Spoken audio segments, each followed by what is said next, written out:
At 1 in the morning, my 8-year-old granddaughter slipped me a tablet while my daughter lay unconscious in the ICU. Mom said only Grandpa can see this. I pressed play. Seconds later, I knew her fall was no accident. What appeared on that screen dragged me back into a world I had buried after 26 years undercover. My son-in-law and his powerful senator father had no idea who I really was, or the trap I was about to build. When the reckoning came, my son-in-law woke beneath his own oak tree, zip-tied and terrified. Beside him was a note: "You touched the wrong family. If this story already has you hooked, I am grateful you are here. Before we go further, drop a comment and tell me, where are you watching from? City, state, country, I want to know. Welcome to Old Lion Stories, where justice always finds a way. This story contains fictional elements for entertainment and educational purposes. Any resemblance to actual names or places is coincidental, but everything this story teaches you is worth keeping."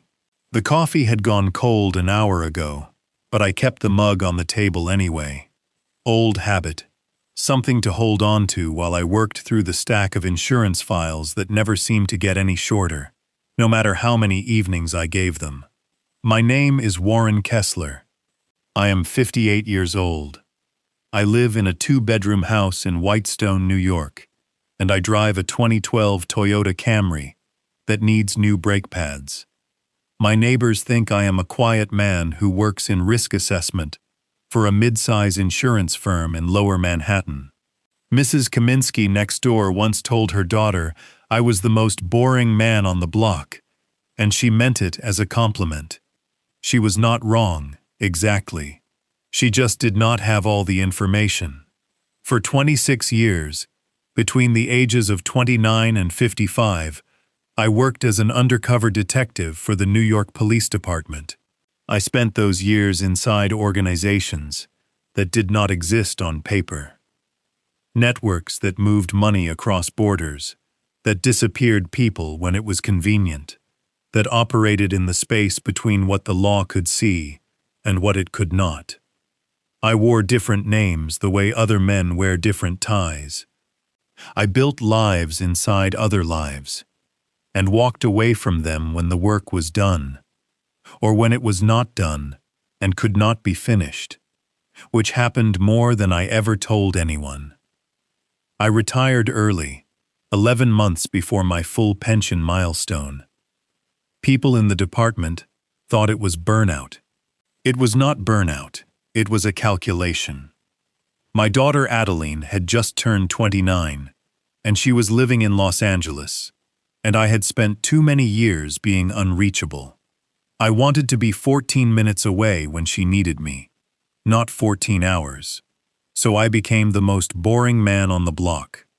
And for 3 years, it had been enough. The phone rang at 9:47 on a Friday night in September. The screen read, "West Haven Medical Center, area code 310, Los Angeles."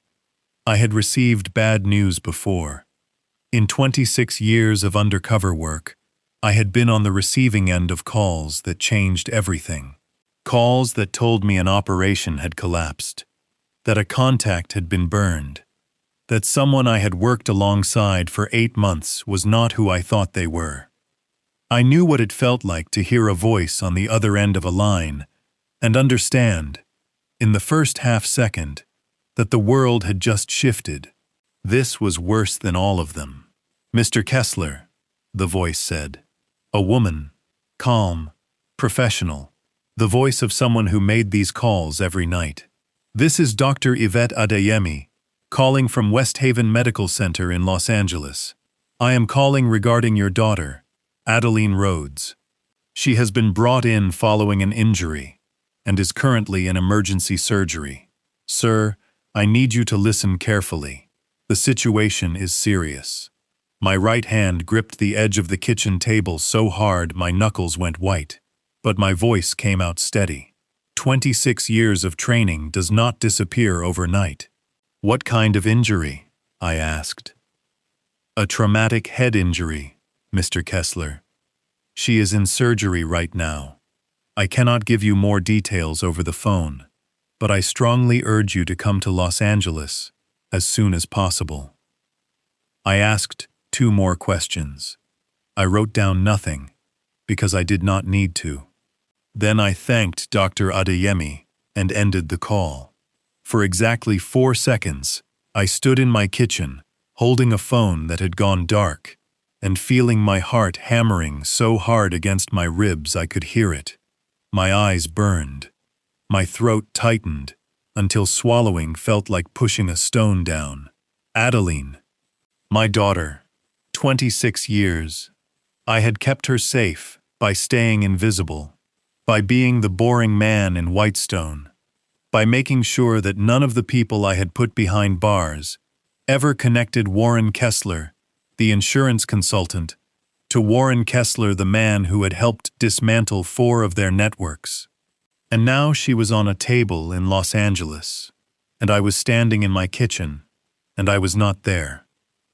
I put the phone in my pocket, grabbed my keys from the hook by the door, and walked out. I did not check whether I had locked up. I did not go back. In the car on the way to JFK, I called Miriam, Adeline's mother, my ex-wife of 11 years, a woman who had earned the right to know everything before I did. She picked up on the second ring. Warren, it's almost 10 o'clock.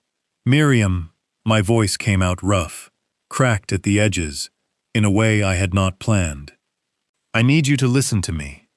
Adeline's at West Haven in Los Angeles. She's in surgery. Head injury. I don't know everything yet. The sound Miriam made on the other end of the line was one I had never heard from her before. Not in 14 years of marriage and 11 years after it. A sharp intake of breath, and then a sob that she tried to swallow and could not. The kind of crying that comes from somewhere so deep it cannot be managed or contained. Raw and broken and terrified all at once. "Oh God," she choked out. "Oh God, Warren." "Get on a flight," I told her, and my voice was steadier than I had any right to it being. Steadier than I felt, because the truth was that my hands were trembling on the steering wheel, and I was driving 90 miles an hour on the Grand Central Parkway, and my vision had gone slightly blurred in a way that had nothing to do with the road. "Get on the first flight you can. I'll be there before you. I'll call you when I land."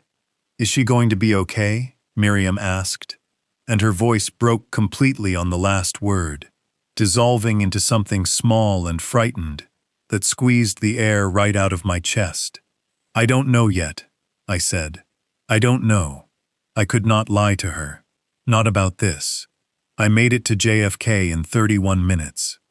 I bought the last seat on an 11:15 flight to LAX, a middle seat between a man who fell asleep before takeoff and a teenager with headphones. I sat there for 5 hours and 20 minutes, and I did not sleep, and I did not eat the snack the flight attendant offered, and I stared at the seatback in front of me while the plane crossed the dark country from one coast to the other. I had spent 26 years walking into rooms where I did not know what was waiting for me. Rooms in Antwerp and Detroit, in a warehouse outside of Newark, where 3 men who wanted to kill me were convinced I was someone else entirely. I had never been afraid of the rooms. You learn, after long enough, to leave your fear somewhere outside the door and come back for it later. But sitting on that plane at 35,000 feet over the middle of America, all I could think was that I had never walked into a room where my daughter was the one lying on the table. And I did not know how to leave my fear outside that door. I did not know if there was a version of me that could do that. I pressed 2 fingers hard against my eyes until the burning stopped. Then I put my hands flat on my thighs and kept them there, and I breathed, and I waited for the plane to land. The emergency room entrance at West Haven smelled like antiseptic and recycled air, and the fluorescent lights above the waiting area had the particular quality of light that exists only in hospitals. Bright enough to see everything, cold enough to drain the color out of it. I had walked through the doors at 12:37 in the morning, still in the clothes I had been wearing, when the phone rang in Whitestone, my carry-on bag over one shoulder, and 3 hours of failed sleep sitting behind my eyes like broken glass. I saw Preston before he saw me. He was standing near the far end of the waiting room with a man I did not recognize at first. Tall, silver-haired, the kind of posture that comes from decades of people making room for you when you walk into a space. The man had his hand on Preston's shoulder and was speaking to him in a low voice, the way people speak when they want to look like they are comforting someone without actually losing composure themselves. On the flight over, I had looked up Senator Garrett Rhodes of California. 22 years in the state Senate, 3 committee chairmanships, a photograph on his official website that showed a man who had learned to smile in a way that reached his eyes just enough to seem genuine. The man standing next to my son-in-law was the same man from that photograph, except older and less practiced at keeping the calculation off his face. Preston turned and saw me. He crossed the room with his arms already open, and his eyes were red-rimmed, and his voice cracked when he said, "Warren, thank God. We've been so worried." He pulled me into a hug that I allowed to last exactly 2 seconds before I stepped back and looked at him directly. "Tell me what happened," I said. Preston exhaled a long, shaking breath that looked like grief. "She fell," he said. "Odd, Warren. It happened so fast. We were at home. She was coming down the main staircase and her foot slipped. Or maybe she missed a step. I don't know exactly. I wasn't right there. I heard the sound, and I ran in, and she was at the bottom, and she wasn't." His voice broke. He pressed the back of his hand against his mouth. "She wasn't moving." Senator Rhodes stepped forward and extended his hand. "Warren, Garrett Rhodes, I am so deeply sorry about Adeline. She is a remarkable young woman, and our entire family is devastated." His grip was firm and dry, and perfectly calibrated. The handshake of a man who had shaken 10,000 hands and remembered how hard to squeeze for each occasion. "Thank you," I said. I had spent 26 years listening to people tell me things that were not true. You develop a sensitivity to it. Not a supernatural one, nothing dramatic, just the accumulation of thousands of hours of paying attention to the small things. The micropause before a specific word. The sentence that contains one detail too many. The answer that comes a half-second faster than a real memory would produce it. Preston's account of the fall had 3 of those tells in the first 90 seconds. He had said he was not right there when it happened, but he had described the sound of the fall precisely. Not the way a man who ran in afterward describes a sound, but the way a man who was standing nearby describes one. He had reached for the detail of the staircase, carpeted, 4 steps down into the sunken living room, before I asked about the location, and when I asked him where Adeline's phone was. His jaw tightened for just a fraction of a second, before the concern came back into his face, like a curtain being drawn. "Her phone," he said. She might have had it in her hand when she fell. It might have broken. I don't know, Warren. I wasn't thinking about her phone. I was thinking about her." "Of course," I said. "You're right. I'm sorry." Senator Rhodes touched my arm. "Warren, I want you to know that whatever Adeline needs, whatever you both need, we will take care of it. This family does not abandon its own in a crisis. Whatever the medical bills come to, Whatever the recovery requires, we will be there. He said it warmly. He said it the way a man says something he means. And the part of me that had spent 26 years in rooms with people who said things they did not mean registered it the way a seismograph registers a tremor. Not loud, not dramatic, just a needle moving a fraction to the left of where it had been. Before I could respond, Dr. Yvette Adeyemi came through the double doors at the far end of the room. She was 44 years old and moved with the particular efficiency of someone who had been on her feet for 11 hours and had several more to go. She found my face in the waiting room, the way doctors find family members, by looking for the person whose expression had not changed since they walked in.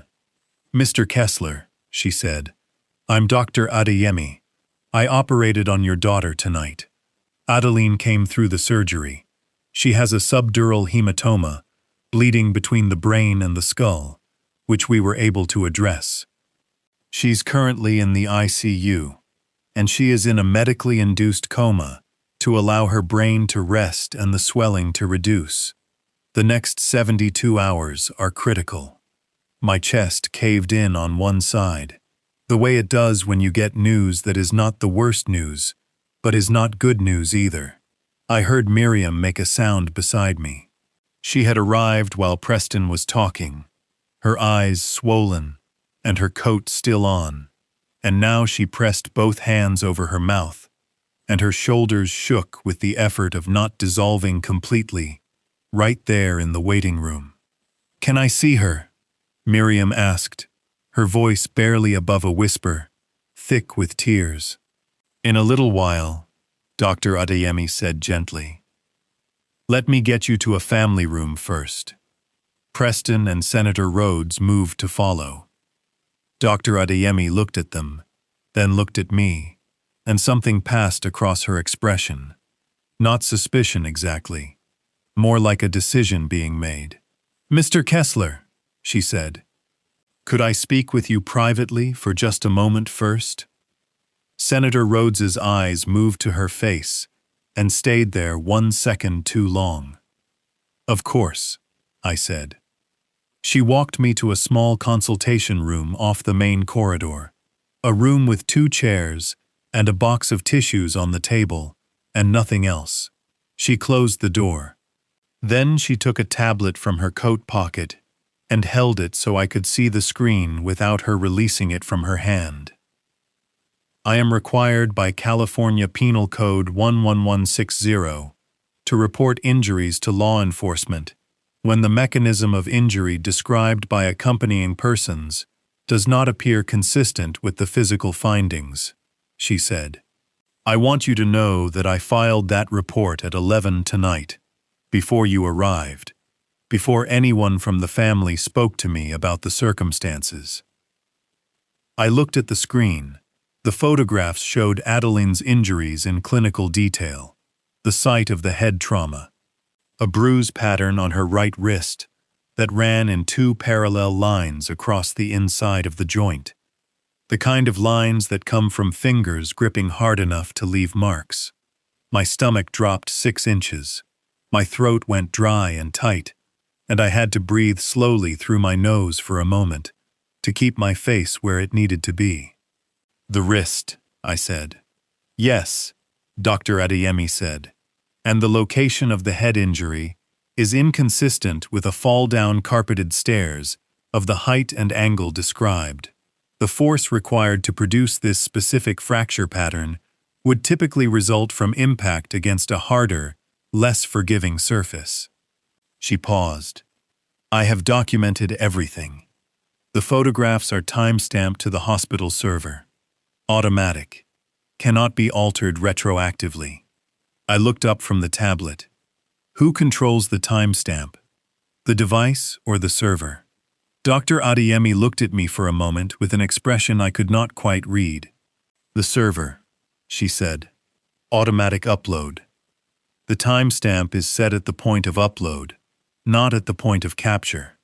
"Thank you," I said, "for filing the report, for telling me." She nodded once. Mr. Kessler, I don't know what happened in that house tonight, but I know what I saw on that table. She held my gaze. Your daughter fought very hard to stay here. I walked back out into the corridor. Miriam was standing against the wall with her arms wrapped around herself, her face crumpled and wet with tears. She'd stopped trying to hide it, whispering something under her breath that might have been a prayer. I put my arm around her, and she leaned into me and cried against my shoulder, her whole body trembling, and I held her and looked straight ahead at the double doors that led to the ICU, where my daughter was lying in a bed, breathing through a machine. Senator Rhodes was watching me from across the waiting room. He had the look of a man trying to read a document in a language he mostly understood. I gave him nothing to read. Miriam finally let go of my arm around 1 o'clock in the morning, when a nurse came to tell us that Adeline had been moved to the ICU and that we could see her briefly. 2 people at a time, 5 minutes, no exceptions.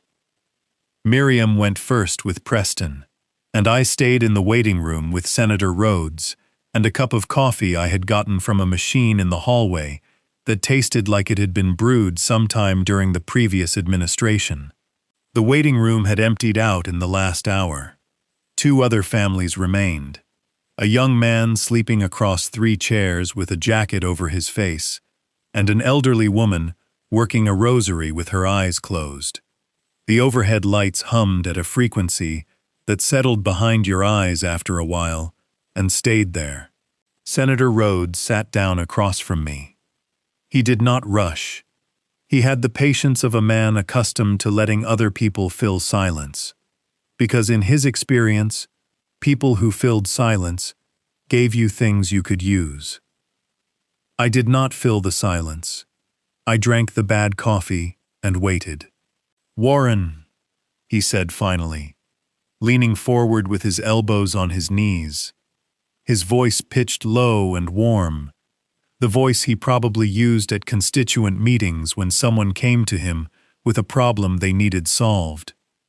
"I want to speak to you plainly, man to man. What happened tonight was a terrible accident. Adeline is strong. She is going to come through this. And when she does, our family is going to make absolutely sure she has everything she needs to recover fully." "That's generous," I said. "It's not generosity," he said. "It's family." He paused, letting the words settle. "I know this has been a shock. I know you are frightened for your daughter. That is completely understandable. But I also know that fear can sometimes push people toward decisions that create more problems than they solve, involving outside parties, making accusations before we have all the facts." He looked at me steadily. "I would hate to see a painful situation become unnecessarily complicated." I looked at him over the rim of the coffee cup. He was good. 22 years in California politics, and he had learned to say a threat in the exact same tone of voice as a kindness, so that you were never quite sure which one you had received. "I appreciate you sharing that," I said.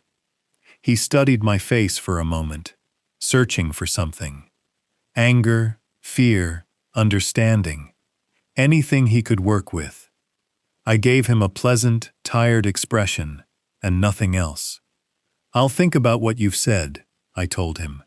He nodded slowly, satisfied enough, and sat back. He thought he had delivered his message.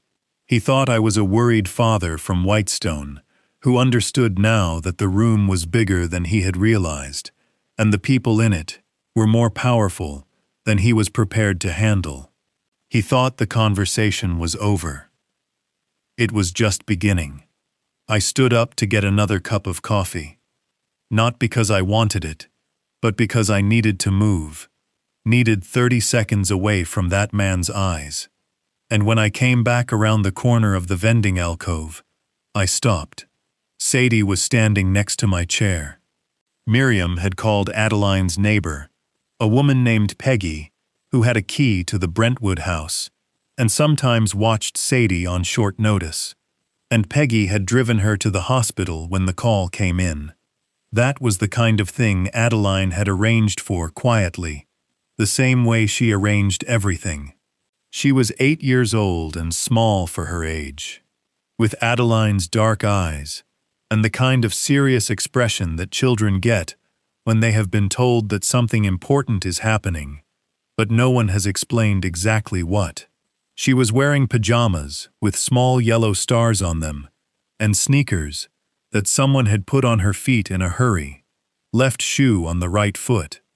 She had a small backpack over both shoulders, the kind with cartoon characters on it that she probably used for school, and she was holding the straps with both hands so tightly that her knuckles had gone pale. My granddaughter. I had last seen her 6 weeks ago when I drove down from Whitestone for her birthday. She had made me eat 2 pieces of cake and told me very seriously that her favorite dinosaur was the Ankylosaurus because it had armor. Now she was standing in a hospital waiting room at 1 o'clock in the morning with her shoes on the wrong feet and her jaw set with a determination that made my chest ache so sharply I had to breathe through it. I walked over and crouched down in front of her so we were at the same level. "Hey, Bug," I said softly. Her chin wobbled. Her eyes filled up immediately, huge and dark and brimming. But she pressed her lips together and did not cry, the way a child does when they have decided that crying is not allowed right now, because there is something they have to do first. "Grandpa," she said. Her voice was barely above a whisper. "I have something for you." She let go of one strap of the backpack, reached around to the front pocket with careful, deliberate hands, and unzipped it slowly. She reached inside and took out a tablet. An older model, the screen scratched at one corner, the case a faded blue. She held it out to me with both hands, the way you hand someone something that is very important and must not be dropped. "Mommy said, 'Only give this to Grandpa,'" Sadie said. "She said don't give it to anybody else. She said especially." She stopped, swallowed. Her voice dropped even lower. She said, "Especially, not Daddy." The weight of that sentence landed in the center of my chest and spread outward like something cracking. My hands were steady when I took the tablet. Years of training, muscle memory that does not ask permission. But underneath that steadiness, my heart was hammering, and my throat had gone tight in a way that had nothing to do with composure and everything to do with the fact that my daughter had known. She had known something might happen to her, and the last thing she had done before it did was make sure her 8-year-old remembered one instruction: only Grandpa. I looked at Sadie very carefully. "Did anyone see you take this out?" I asked. She shook her head. "Mommy put it in my bag herself, at home, before." Her chin wobbled again, harder this time, and one tear escaped down her left cheek. She swiped at it furiously with the back of her hand. "Before she got hurt." "Did you tell anyone you had it? Anyone at all?" "No." She said it with absolute certainty. The certainty of a child who has been given a very important job and has not failed at it. "Mommy said just you." I put my hand on her shoulder. "You did exactly right," I told her. "You did perfectly, Sadie. I'm so proud of you." That was when she broke.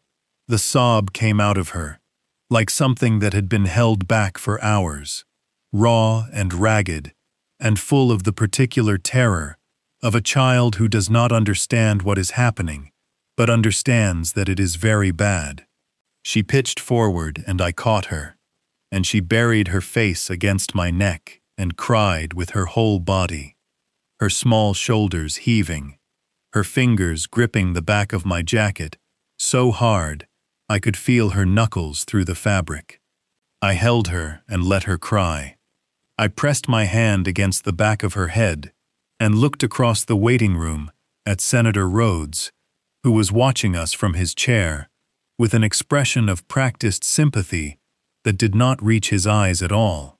After a few minutes, Miriam came back from the ICU, her face wrecked, eyes red and swollen nearly shut, walking like someone who had just had the ground removed from under them. She stopped when she saw Sadie in my arms and made a sound that was half relief, half fresh grief, and crossed the room to wrap her arms around both of us. "I've got her," I told Miriam quietly. "Take her for a few minutes. I need some air." Miriam nodded, pulling Sadie gently away from me, murmuring into the little girl's hair. I slipped the tablet into the inside pocket of my jacket, felt its weight settle against my ribs, and walked out through the automatic doors into the Los Angeles night. The air outside was warm and smelled like exhaust and the distant suggestion of ocean. I stood in the ambulance bay, with my hand pressed flat against the tablet through my jacket, and looked up at the sky, which was the particular orange-gray of a city that never gets fully dark. Adeline had put that tablet in Sadie's bag before everything went wrong. She had already known it might. She had already made a plan. She had already thought about who to trust. She had thought of me. I pulled out my phone and booked a room at a motel in Westlake. Cash, anonymous, nothing connected to my name that anyone watching would find in the first pass. Then I went back inside, sat with Miriam and Sadie, until the little girl finally fell asleep, across 2 chairs with her head in Miriam's lap, and waited until the clock on the wall read 2:53, before I stood up and said I needed to step out for a while. Miriam looked up at me, with eyes that were raw and exhausted, and asked, "Where are you going?" "To find out what happened to our daughter," I said. She held my gaze for a long moment. Then she nodded once and looked back down at Sadie's sleeping face. I walked out into the night, with a tablet in my jacket, and 26 years of knowing how to disappear, and I drove toward Westlake, and I did not look back. The motel on Bonnie Bray Street in Westlake was the kind of place that asked no questions if you paid in cash, which I did. 2 nights, $63 a room, on the 2nd floor, at the end of the corridor, away from the ice machine. The carpet was the color of something that had once been burgundy. The air conditioner rattled when it ran, and the bathroom light took 4 seconds to warm up. It was perfect. I sat on the edge of the bed, set the tablet on my knee, and opened the folder marked Evidence, Do Not Delete. There was one video file. She had named it Preston Drash Rhodes, Room SEP 05. MP4, 4 minutes and 12 seconds. I pressed play. The footage was shaky, shot through a door that had been opened, maybe 2 inches. The camera angled downward slightly, the way a phone is held when someone is trying to keep it still without bracing it against anything. The room beyond the door was well lit, wood-paneled, the kind of room that exists in houses where the interior design cost more than most people's annual salary. There was a long table visible, and on it were stacked documents, manila folders, and what looked like a laptop with an external drive connected to it. Preston was standing with his back partially to the camera, gesturing at something on the table. He was speaking, but his voice was low, and I could only catch fragments. Numbers, account names, something about timing. 2 men stood across from him. One was heavyset, mid-40s, with close-cropped gray hair and a scar that ran from his left jawline toward his ear. The other was leaner, younger by maybe a decade, with the particular stillness of someone who has learned to take up as little space as possible in a room. I watched it through once without stopping. Then I watched it again. This time I paused at the 27-second mark, when the camera shifted slightly and caught the face of the heavy-set man more clearly in the light from the window. My stomach turned over hard. I knew that face. Not from a photograph. From 14 months of surveillance work in 2015, when I had spent the better part of a year and a half trying to build a case against a financial network that moved money through a chain of shell companies so intricate it took a team of 6 analysts 8 months just to map the first 3 layers. The heavy-set man with the scar was Roland Faust, born in Tucson, Arizona, American, who had spent 20 years building himself into one of the most effective money movement specialists on the West Coast. We had watched him for 14 months. We had never been able to prove who gave him his instructions from the top. I tapped forward to the 41-second mark and paused again on the lean man's face. Wyatt Purcell, Houston, Texas originally, had done 2 years in a federal corrections facility in 2009 on a wire fraud charge that was, in retrospect, the smallest thing he had ever done. He had been Faust's operational partner for at least 6 years before I retired, possibly longer. I set the tablet down on the bed and stood up. The room was small enough that 3 steps took me to the window. I pulled the curtain back an inch and looked at Bonnie Bray Street below, empty at this hour. A traffic light cycling through its colors for nobody. A convenience store with its lights still on across the street. For 14 months I had tried to find the name at the top of that network. The person providing political cover, financial legitimacy, the kind of protection that keeps federal investigations from gaining traction. The case had been closed in March of 2016. Insufficient evidence. I had put in my retirement paperwork 11 months later. The name at the top had been Garrett Rhodes, and his son had been running the operational side. And my daughter had walked through a door that was open 2 inches and recorded 4 minutes and 12 seconds of evidence that connected all of it. And then she had run to her daughter's bedroom, and she had made a copy, and then she had fallen down a staircase that I did not believe for 1 second she had fallen down on her own. I pressed my fist against the window frame and held it there until the knuckles went white. My jaw was clenched so tight I could feel it in my back teeth. The rage was there. It was absolutely there, hot and specific and directed. But rage was not useful right now, and I had learned a long time ago to put it somewhere it could not make decisions for me. I went back to the bed, opened the subfolder marked unsent. 1 draft message, addressed to my number, timestamped 4:51 p.m. on September 5th, hours before the surgery, hours before the call from West Haven, hours before everything. Dad, I need to talk to you. I found something. Can you call me tonight? 7 words and a question. She had typed them, and then not sent them. Maybe she had thought she would call instead. Maybe she had run out of time. Either way, she had known enough to be afraid, and she had thought of me, and she had not made it to the phone. My eyes burned. My chest felt like something inside it had been wrung out and left to dry. I sat on the edge of that bed in a $63 motel room in Westlake, and I read that unsent message 4 times, and I let myself feel the full weight of it for exactly 90 seconds. Then I reached for the bag I had retrieved from under the seat of my car before coming upstairs, and I took out the prepaid phone I kept there. I had carried a prepaid phone in my car since the day I retired. Old habit. Adeline had never known about it. Neither had Miriam. I dialed a number I had not called in 3 years. It rang twice. Then a voice, slow, unhurried, fully awake despite the hour, because Curtis Vaughn had spent 23 years learning to sleep like a cat. Lightly, and with one ear always open. "Yeah," Curtis said. "It's Warren."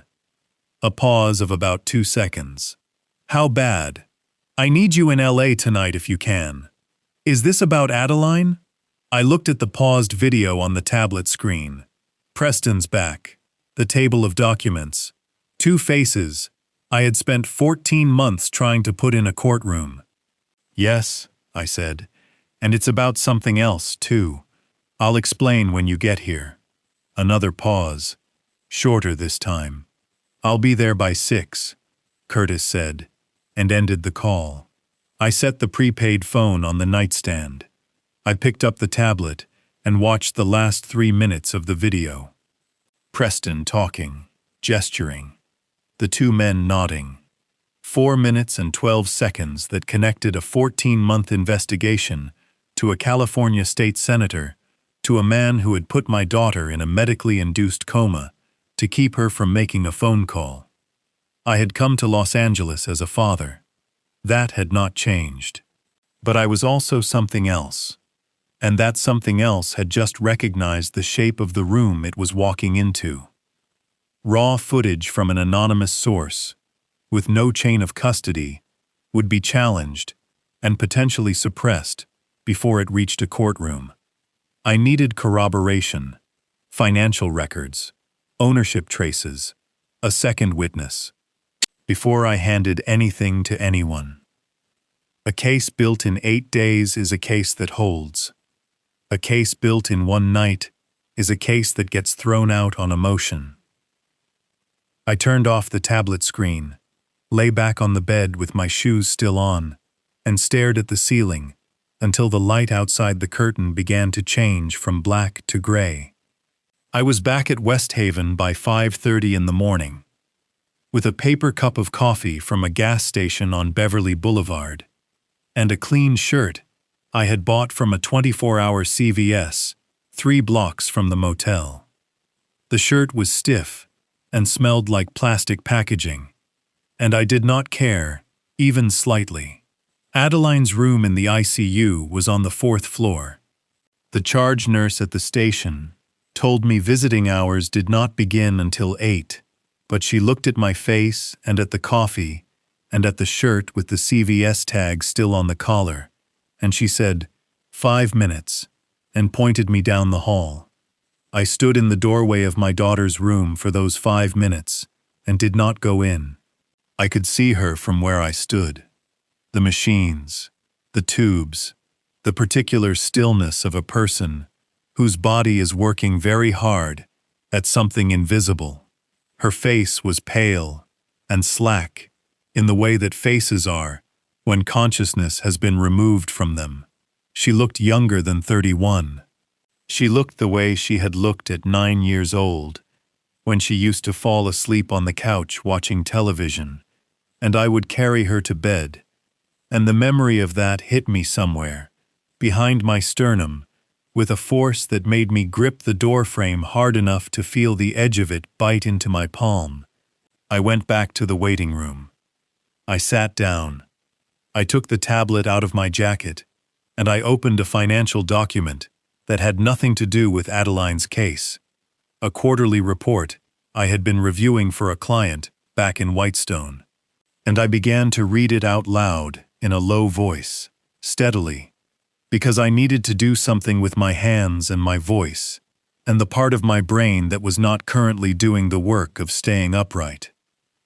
A night nurse named Delacroix passed by twice, and glanced at me with the expression of someone who had seen many strange things in hospital waiting rooms, and had learned to let most of them go. At 9 o'clock, Preston arrived.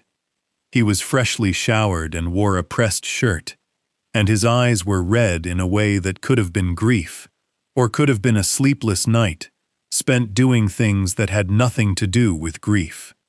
He asked how I was holding up. He asked if I had eaten. He offered again to arrange a better hotel. "I'm fine where I am," I told him. "But thank you, Preston." He nodded. He looked at the tablet in my hand. I was holding it with the screen facing me, the financial document still open. His gaze stayed on it for exactly 1 second longer than it needed to. And then he looked away and said he was going to get coffee. I watched him go and thought about that 1 extra second. At 11 o'clock, I walked out to the parking structure on the 3rd level and found Curtis Vaughn leaning against a dark blue rental sedan on the 2nd row, eating an apple and checking his phone. He was 55 years old and looked 50. Built like someone who had spent decades in situations where staying physically capable was not optional. He had retired from the department 2 years before I did and built a small private investigations firm out of a warehouse office in Sun Valley. 3 people, no website, the kind of operation that exists entirely on referrals from people who needed things done correctly and quietly. His hair had gone almost entirely gray since I had last seen him, and he had the particular quality of stillness that some men develop after long enough in the work. Not passivity, but the deliberate conservation of energy, like a machine that runs on minimum power until it needs to run on maximum. He looked up when he heard my footsteps and said, "You look terrible." "I've been up since 9:47 yesterday," I said. "That explains the shirt." He pushed off the car and held out his hand. And when I took it, he gripped it hard and held it a beat longer than a regular handshake and said, "How is she?" "Alive," I said. "Induced coma. 72 hours critical." Curtis pressed his lips together.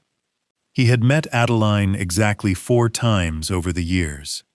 At the occasional dinner, when I was still married to Miriam, and he had sent her a card when she graduated from her CPA program, which was exactly the kind of thing Curtis did that most people who knew him professionally would not have expected. He nodded once, tightly, and said, "Okay, tell me everything." We stood in the parking structure for 20 minutes. I told him everything. The injury pattern, Dr. Adeyemi, the tablet, the video, Faust, Purcell, the unsent message. Curtis listened without interrupting. He ate the apple down to the core, and then held the core in his hand, because there was nowhere to put it, and he was not the kind of man who dropped things on the ground. When I finished, he said, "Faust and Purcell." "Yes. We had them for 14 months. Yes." He was quiet for a moment, turning the apple core in his fingers. Then he said, "You think the senator was the top. I think the senator's name is going to be on paper somewhere that connects to those 2 men and to $340 million moving through shell companies over 6 years. Curtis looked at me steadily. "You want to find the paper?" "I want to find everything," I said. "The right way. Nothing that can't be used." He dropped the apple core into a trash can 6 feet away without looking at it. "I'll need access to the financial data in the video. Resolution's probably not great, but I can work with partial account numbers if the documents are visible long enough." He paused. "I'm also going to need coffee. Real coffee. Not whatever that is." He gestured at my gas station cup. "There's a place on Alvarado Street," I said. "Of course there is. This is Westlake." He picked up his bag from the back seat of the rental. "I'll set up at the motel. You go back upstairs and be the worried father." "I am the worried father," I said. He looked at me. "I know," he said, and his voice had something in it that it did not usually have. "I know you are, Warren." We separated in the stairwell. I went up. He went down. Back on the 4th floor, I found Miriam in the waiting room, with Sadie asleep across her lap again, the little girl's shoes finally on the correct feet, her small face peaceful in a way that made my throat tighten all over again. Miriam looked up when I sat down beside her, and her eyes were dry now. She had moved past the acute stage of crying into something quieter and more sustained, the kind of grief that settles in for a long stay. "Did you sleep?" she asked. "A little," I said, which was not entirely a lie. I had closed my eyes for perhaps 40 minutes on the motel bed before giving up. "Warren?" She said my name the way she used to say it when we were married, and she needed me to stop doing whatever I was doing and actually listen. "What happened to our daughter?" I looked at Sadie's sleeping face. The little girl's hand was curled loosely under her chin, fingers slightly open. She had trusted me completely, handed me something her mother had told her was important, and gone to sleep believing that I would handle it. That trust weighed more than the tablet did. "I'm finding out," I told Miriam. "That's not an answer. It's the only answer I have right now." I met her eyes. "I need you to trust me for a few days. Can you do that?" She studied my face for a long moment, looking for something. Reassurance, certainty, some sign that I knew more than I was saying. I gave her the truth of it, which was that I knew enough to be moving, and not yet enough to be sure. "A few days," she said finally, her voice tight and unhappy. "And then you tell me what's going on." "Yes," I said. She nodded. Then her phone buzzed, and she looked down at the screen, and her face changed. Something crossing it, that she smoothed out quickly, but not quickly enough. "What?" I asked. "It's a number I don't recognize," she said. "They're asking if I have any of Adeline's documents at home. They said they're from her insurance company." She looked up. "I didn't give anyone this number, Warren." My chest went cold and still. I took Miriam's phone gently from her hand and looked at the text message. No company name, no policy number. Just a question about documents, phrased in the careful language of someone who knew enough to sound legitimate without committing to anything specific. "Don't respond to this," I told her. "Don't respond to anyone who contacts you about Adeline. Not by phone, not by text, not at the door. Nobody." Miriam's eyes went wide. "Warren, trust me," I said again, and I handed her phone back and stood up. "I need to make a call." I walked to the far end of the corridor, pulled out the prepaid phone, and called Curtis. He picked up on the first ring. "Already set up. What do you need?" "They contacted Miriam," I said. "Text message, unknown number, asking about documents. They're trying to figure out what I have." I heard Curtis's keyboard stop. "They don't know about the tablet," he said. "If they knew, they wouldn't be asking." "Correct," I said. "Which means Preston still thinks the evidence is in the cloud." A pause. "I pulled the account activity on Adeline's primary email this morning. She had listed me as emergency account contact 2 years ago when she set up the backup authentication. Someone attempted to reset her password 3 times last night, between 11 p.m. and 1 a.m. All 3 attempts were blocked by 2-factor authentication. The verification codes went to her phone, which they don't have. 2-factor authentication works by sending a one-time numeric code to a trusted device, in this case, Adeline's personal cell phone, whenever someone attempts to access the account from an unrecognized device or location.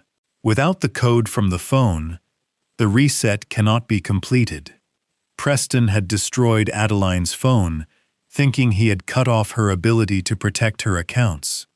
He had not realized that destroying the phone meant destroying his own ability to access them. "He's looking in the wrong place," I said. "Completely," Curtis said. "He has no idea the backup exists." I stood in that corridor with the prepaid phone against my ear and the noise of the hospital around me. Monitors beeping, A cart rolling past. Someone laughing at the nurse's station, at something that had nothing to do with any of this. And I understood for the first time the full shape of what my daughter had done. She had not just copied the evidence, she had copied it to a device that no one would think to look for, given it to a person no one would think to ask, and left a message for the one person who would know what to do with it. All in the space of however many minutes she had before Preston came through that door. She had done it right. She had done it exactly right. Keep going on the financial analysis, I told Curtis. I'll check in tonight. Warren, he said, before I could hang up. Yeah? She's going to be okay. It was not a medical opinion. Curtis had no way of knowing that.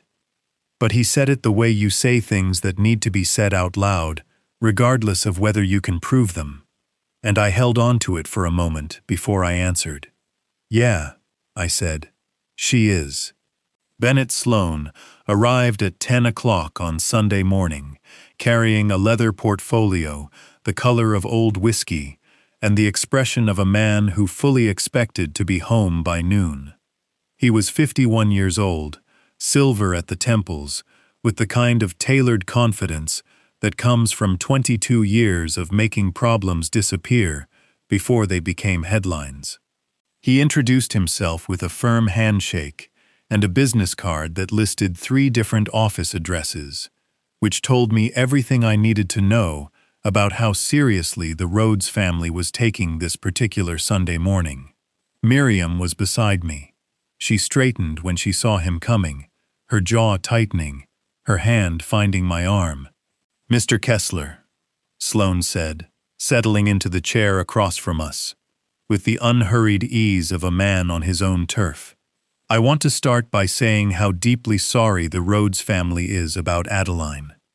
This has been devastating for all of us. He opened the portfolio. I'm here because Senator Rhodes and Preston want to make sure that Adeline gets absolutely everything she needs to recover fully. Whatever the medical costs come to, the surgery, the ICU, the rehabilitation, they want to cover it entirely. No limits, no conditions. Miriam's grip on my arm tightened until I could feel each individual finger. That's very generous, I said. It's family, Sloan said, and I heard the senator's exact phrasing in his mouth like a script.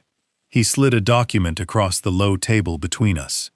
15 pages, clean formatting, the kind of paperwork that looks straightforward until you read it carefully. This is a mutual non-disclosure agreement. Standard language.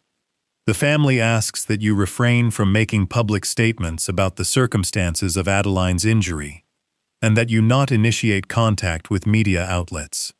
In exchange, they cover all medical expenses and Adeline's rehabilitation costs in full. Miriam leaned forward, her voice sharp and raw. You want us to stay quiet about what happened to my daughter. Mrs. Kessler, Sloan said smoothly. This agreement simply keeps a painful family situation from becoming a public spectacle. It protects Adeline's privacy as much as anyone's. Miriam's eyes filled with tears, not soft tears, but the hot, furious kind, the kind that come when grief turns a corner into anger. Her privacy, she repeated, her voice cracking at the edges. She is lying in that room right now, with tubes in her, and you are talking to me about privacy. Miriam. I put my hand over hers. She stopped, but her whole body was shaking with the effort of it, her breath coming in short, unsteady pulls. I picked up the document and read it. All 15 pages. Sloan waited with the patience of a man who had done this before and knew that people eventually signed. I read every clause, every defined term, every limitation on scope. On page 5, I found what I was looking for. Or more precisely, what I was looking for was not there. The agreement prohibited public statements. It prohibited initiating contact with media. It required Warren Kessler to refrain from making representations about the Rhodes family to third parties. It said nothing about cooperation with federal investigators. It said nothing about responding to a grand jury subpoena. It said nothing about voluntarily providing information to the FBI or the IRS. In American law, no private NDA can legally prevent a person from cooperating with a federal investigation. The moment a contract attempts to obstruct federal process, it becomes unenforceable and potentially criminal in itself. Sloan had written this document to silence a grieving father in the press. He had not written it to stop a federal inquiry, because stopping a federal inquiry with a civil contract is not something that can be done. He had handed me a lock that did not fit the door he was trying to close. I signed it, all 15 pages, handed it back. Sloan's shoulders dropped half an inch with relief. He smiled. Genuine, satisfied. The smile of a man who had solved a problem before lunch. Thank you, Warren. I know this isn't easy. The family truly— Thank you for coming, I said. He shook my hand, nodded at Miriam, and left with his leather portfolio and his 3 office addresses, and his absolute certainty that he had just handled the situation. Miriam turned to me the moment he was through the door, her eyes still wet, her voice barely controlled. Why did you sign that, Warren? Why did you just sign that? I watched Sloan disappear around the corner toward the elevators. Then I looked at her. Because it doesn't say what he thinks it says, I told her. Not even close. She stared at me. Something shifted in her expression. Confusion giving way to something older. Something from the 14 years she had spent married to a man whose job she was never fully allowed to understand. What are you going to do? She asked. I stood up and picked up my jacket. The right thing, I said. The slow way. The only way it sticks. Curtis called at 2 o'clock in the afternoon, while I was sitting in the hospital cafeteria, eating a sandwich I did not taste, and reading a news article I did not absorb. I need you to drive to San Pedro, he said. Bring the tablet. I was in the car in 4 minutes.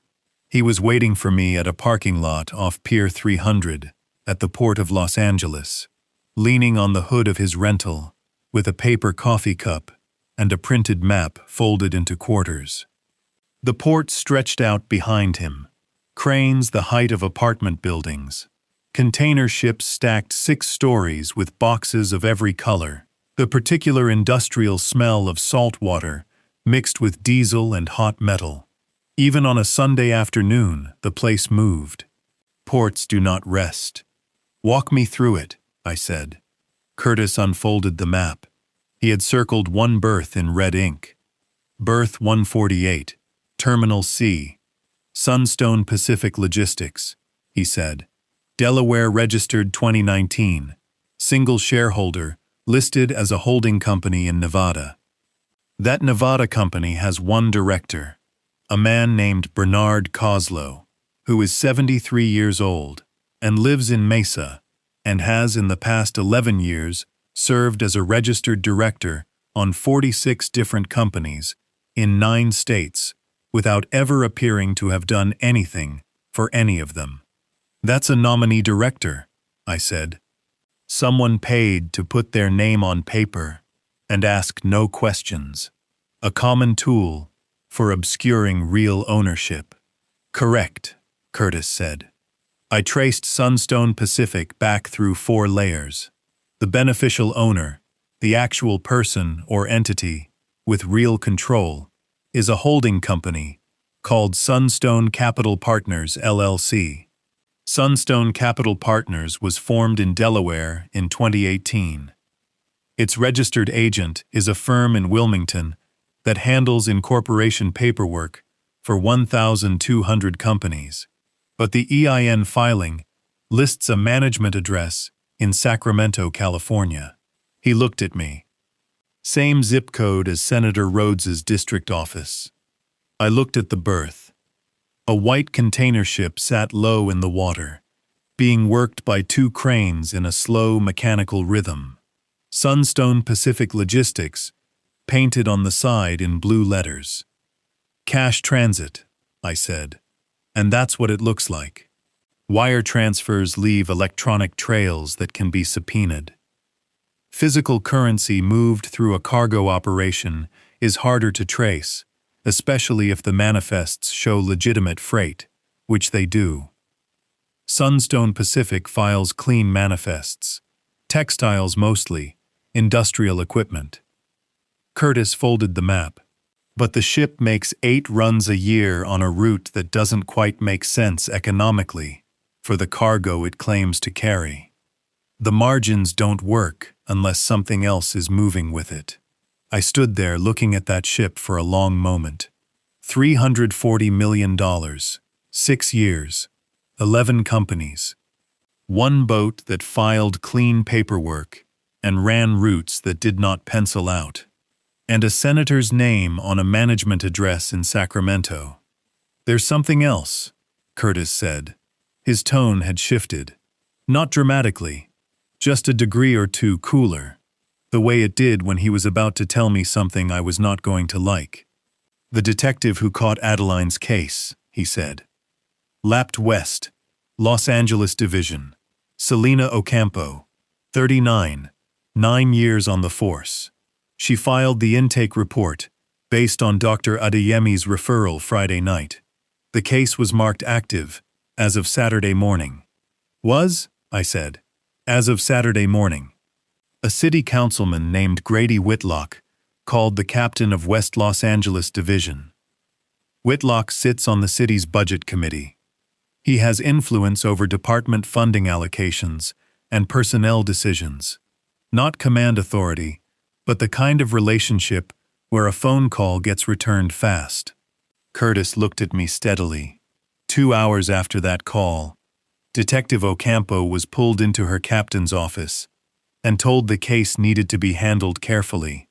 The file was reclassified from active investigation to pending review. I felt the cold settle in my chest again. The same cold that had been there since Miriam showed me that text message about documents. Not surprise, just the confirmation of something I had already suspected. Whitlock is connected to Rhodes, I said. Campaign finance records are public in California, Curtis said. Rhodes Capital donated $42,000 to Whitlock's last 3 campaigns. Legal limit each time. Clean on paper. He paused. The phone call was not clean. I turned away from the ship and looked at the parking lot. The afternoon sun hitting the concrete at an angle that made everything look slightly bleached. A family walked past. 2 parents, 3 kids, the youngest one demanding to be carried. Sunday at the port. Normal life happening 600 feet from evidence of $340 million in fraud. This detective, I said, Selena Ocampo. Is she the kind of person who noticed what happened to her case? Curtis considered that.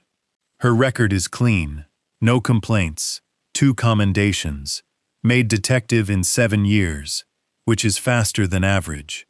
She put the initial intake report in within 2 hours of receiving Dr. Adeyemi's referral, which means she moved on it quickly when it was still hers to move on. He picked up his coffee cup. Someone who moves that fast on a Friday night report and then watches her case get reclassified on a Saturday morning? Yeah, I think she noticed. Then she's someone I need to talk to. Carefully, Curtis said. She doesn't know you exist, and if the wrong person finds out you're approaching department personnel, it gives Whitlock something to use. I know how to approach someone carefully, I said. Curtis looked at me with the expression he used when he thought I was stating something too obvious to need stating, which in 23 years of working together had happened more times than I could count. I know you do, he said. I'm saying it anyway. We stood there for another minute, looking at the ship. The cranes moved in their slow rhythm, lifting and placing, lifting and placing. The port doing what ports do, regardless of what moved inside the containers. "Warren," Curtis said quietly. "Yeah, $340 million, over 6 years.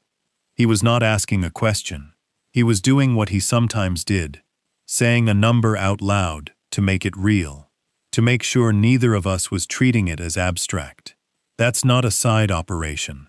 That's infrastructure. That's something somebody built deliberately and protected carefully for a long time." "I know," I said. "Which means the people who built it are not going to stop at a text message to Miriam." I looked at the ship one more time. Sunstone Pacific Logistics. Clean manifests. Routes that did not pencil out. "No," I said. "They're not." I drove back to the hospital. The SUV that had been following me since Saturday was 2 cars back the entire way. I bought flowers from a stand on the corner of Beverly Boulevard and La Cienega. Yellow ones, Adeline's favorite since she was 7 years old. And I carried them up to the 4th floor and set them on the table beside her bed and sat down and began to read aloud from a quarterly report in my flat, unhurried voice. The SUV was in the hospital parking structure when I came out 4 hours later. Same spot, same 2 men. Good, I thought. Stay right there. I waited in the parking lot of Lapter West Los Angeles Division for 2 hours and 14 minutes on Monday morning before Selena Ocampo came out alone. The intake report had listed her as D. Ocampo, and that was how I had found her. She was 39 years old and moved like someone who had learned early that looking unhurried was its own form of authority. Dark hair pulled back, plain clothes, dark slacks, gray jacket, with the particular alertness of a person whose job required her to assess every room she walked into before she fully entered it. She was heading toward a gray Ford Taurus 3 rows over when I stepped into her path, at a distance that was close enough to be intentional and far enough to not be threatening. "Detective Ocampo," I said. "My name is Warren Kessler. Adeline Rhodes is my daughter." She stopped. Her right hand moved. Not to her weapon, but to her side, the practiced stillness of someone running options. She looked at me for 3 full seconds before she spoke. "How did you find me?" she asked. "You filed the intake report Friday night," I said. "Your name is on the document." She studied my face. "Mr. Kessler, if you have concerns about your daughter's case, the appropriate channel is—" "Someone called your captain Saturday morning," I said. 2 hours later, your case went from active to pending review. I'm asking if you're the kind of detective who noticed that." Something shifted behind her eyes. Quick, controlled, but there. She noticed. She had absolutely noticed. I held out my badge, nipped retired, and a plain envelope. 26 years undercover. I'm not here to cause problems for you.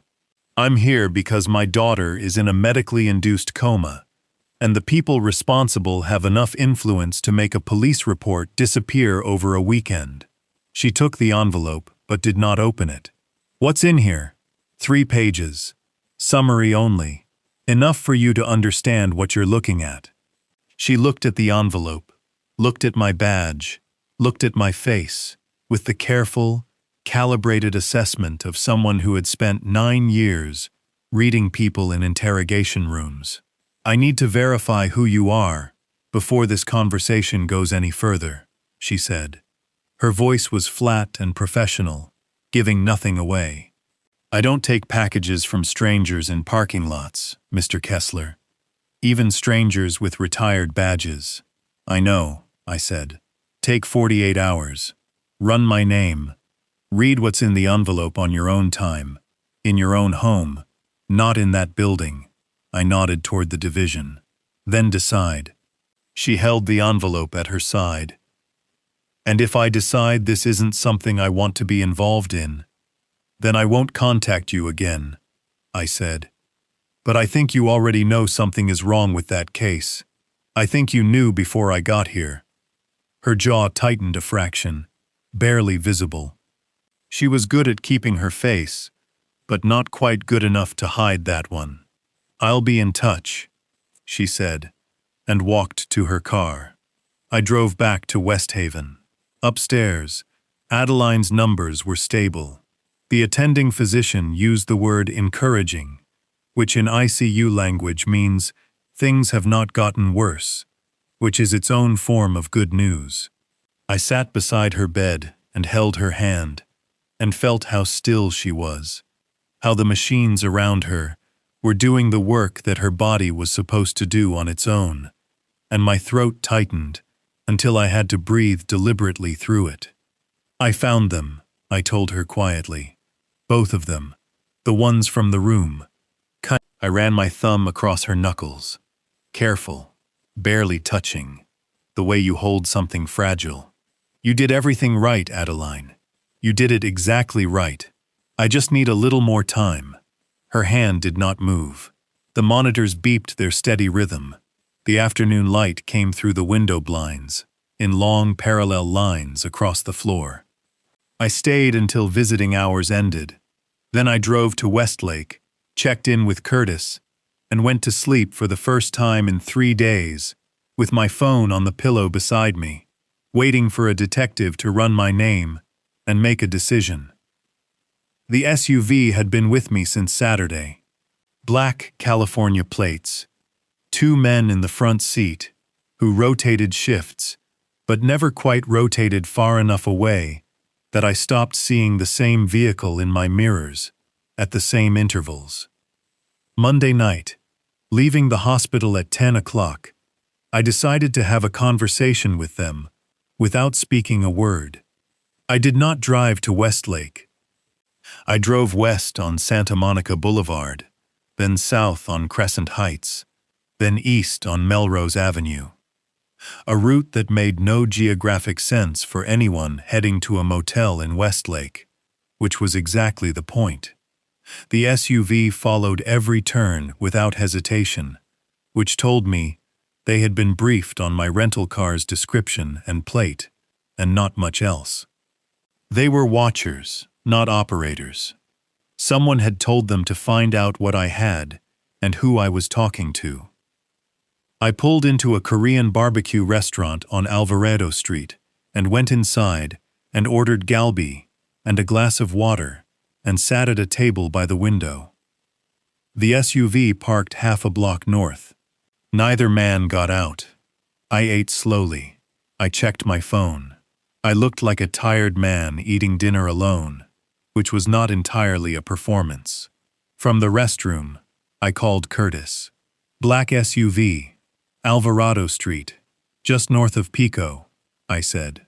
"2 men, been on me since Saturday, registered to a private security firm. I need the ownership chain. Give me 20 minutes, Curtis said, and hung up. I finished my galbi, paid in cash, drove back to the Westlake Motel at a completely normal speed, watching the SUV follow me the whole way, and I walked upstairs and called Curtis from the room. "Halcyon Security Group," he said. "LLC registered in Nevada, 2021. Primary client on record is Rhodes Capital. The 2 men in that vehicle are contracted employees. Licensed, clean records. Nothing interesting." A pause. "They're not there to hurt you, Warren. They're there to find out what you have."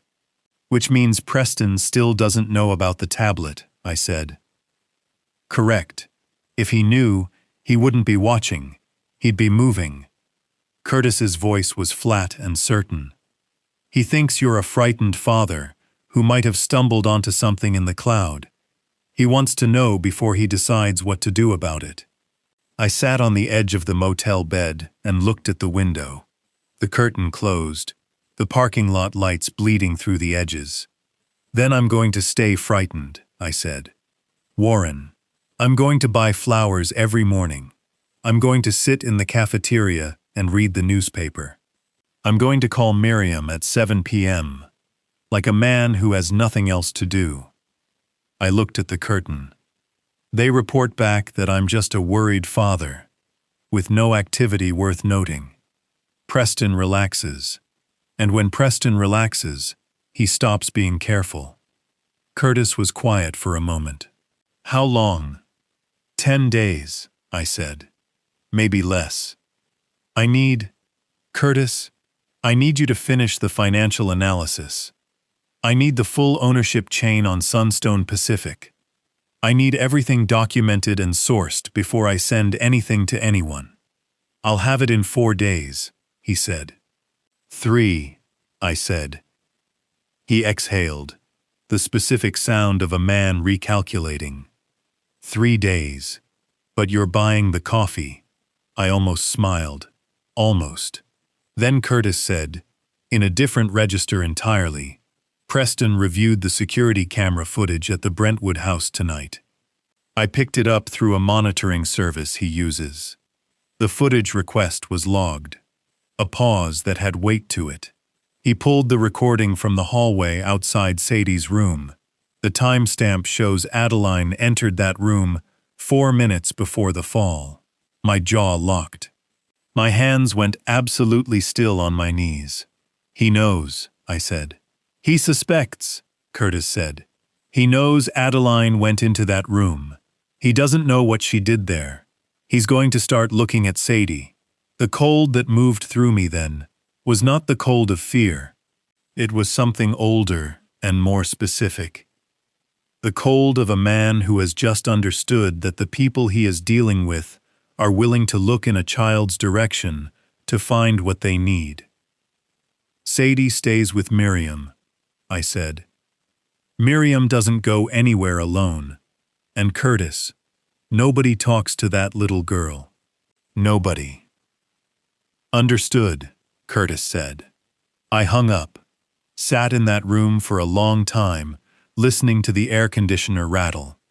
Then I lay down on top of the covers with my shoes still on, and stared at the ceiling, and thought about a little girl in star pajamas, handing me a tablet with both hands.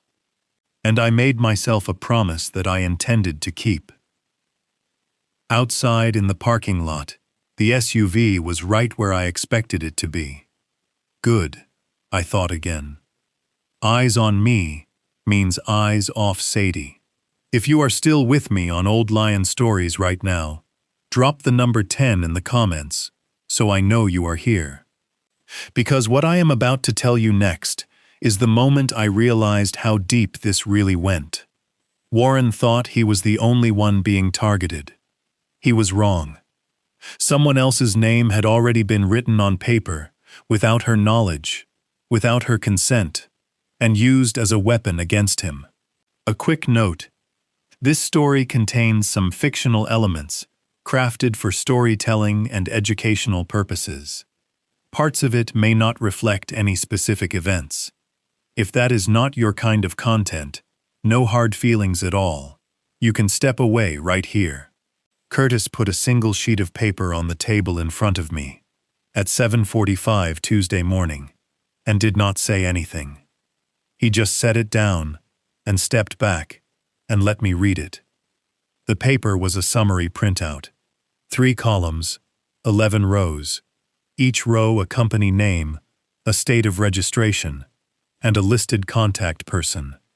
I read down the list: Delaware, Nevada, California, Delaware again, Nevada again.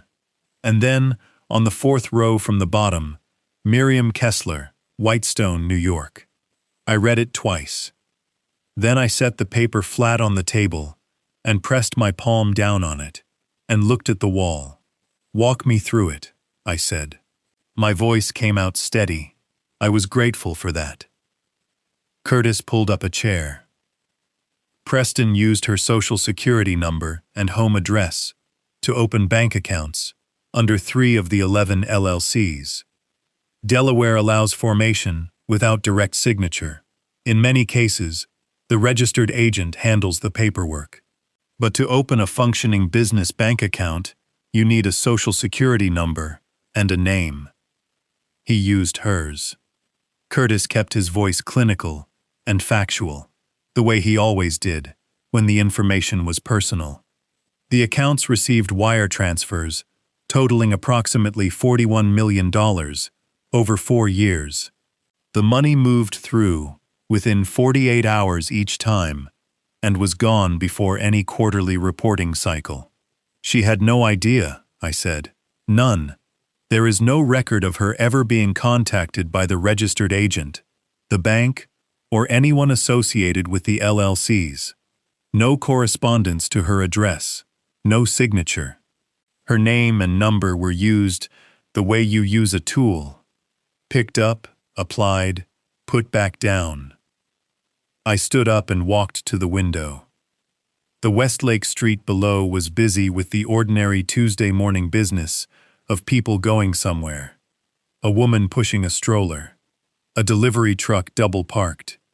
2 men arguing cheerfully outside a restaurant about something I could not hear through the glass.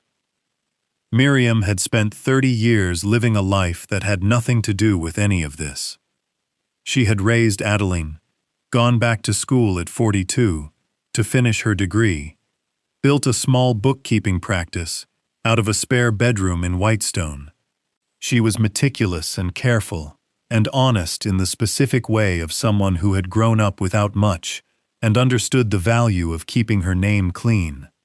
And while she was doing all of that, someone had picked her name up like a tool and used it to move $41 million through 3 bank accounts she did not know existed. My hands were clenched at my sides. I made myself open them. Identity theft, I said. Federal, 18 U.S.C., Section 1028. Confirmed, Curtis said. Aggravated, because it's committed in connection with another federal felony. Wire fraud. Mandatory minimum 2 years, on top of whatever the underlying sentence is. He paused. But Warren, Miriam's exposure here is real. Until DOJ confirms she had no knowledge, her name is on those accounts. If this goes public before we establish her clean, she becomes a person of interest. Which is exactly what he wants, I said. He wants a reason to call me and say, sign something, stay quiet, or your ex-wife goes down with my son. Yes, Curtis said. That's what he's built here. I called Miriam at 8 o'clock. She picked up on the second ring, and her voice had the careful brightness of someone who had been awake for a while and was working hard to sound like everything was fine. How's Adeline this morning? She asked immediately. Stable, I said. Miriam, I need you to listen to me carefully. Don't talk to any lawyers that Preston or Senator Rhodes suggests to you. Don't sign anything they send you. Don't discuss Adeline's case with anyone except me. A beat of silence. Then, Warren, what is going on? I'll explain soon. Right now, I need you to trust. Don't, she said, and her voice cracked at the edges, sharp and frightened and exhausted all at once. Don't tell me to trust you again, without telling me something real. I am sitting in this hospital, watching my daughter breathe through a machine, and somebody is sending me text messages about her documents. And now you're calling me at 8 in the morning, telling me not to talk to lawyers. Her breath hitched. Tell me something real.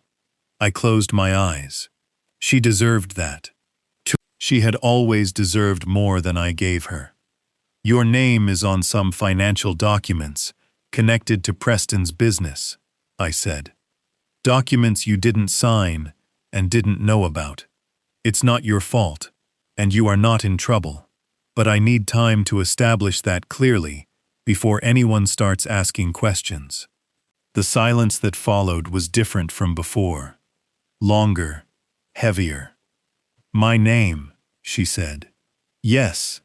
On his documents. Yes.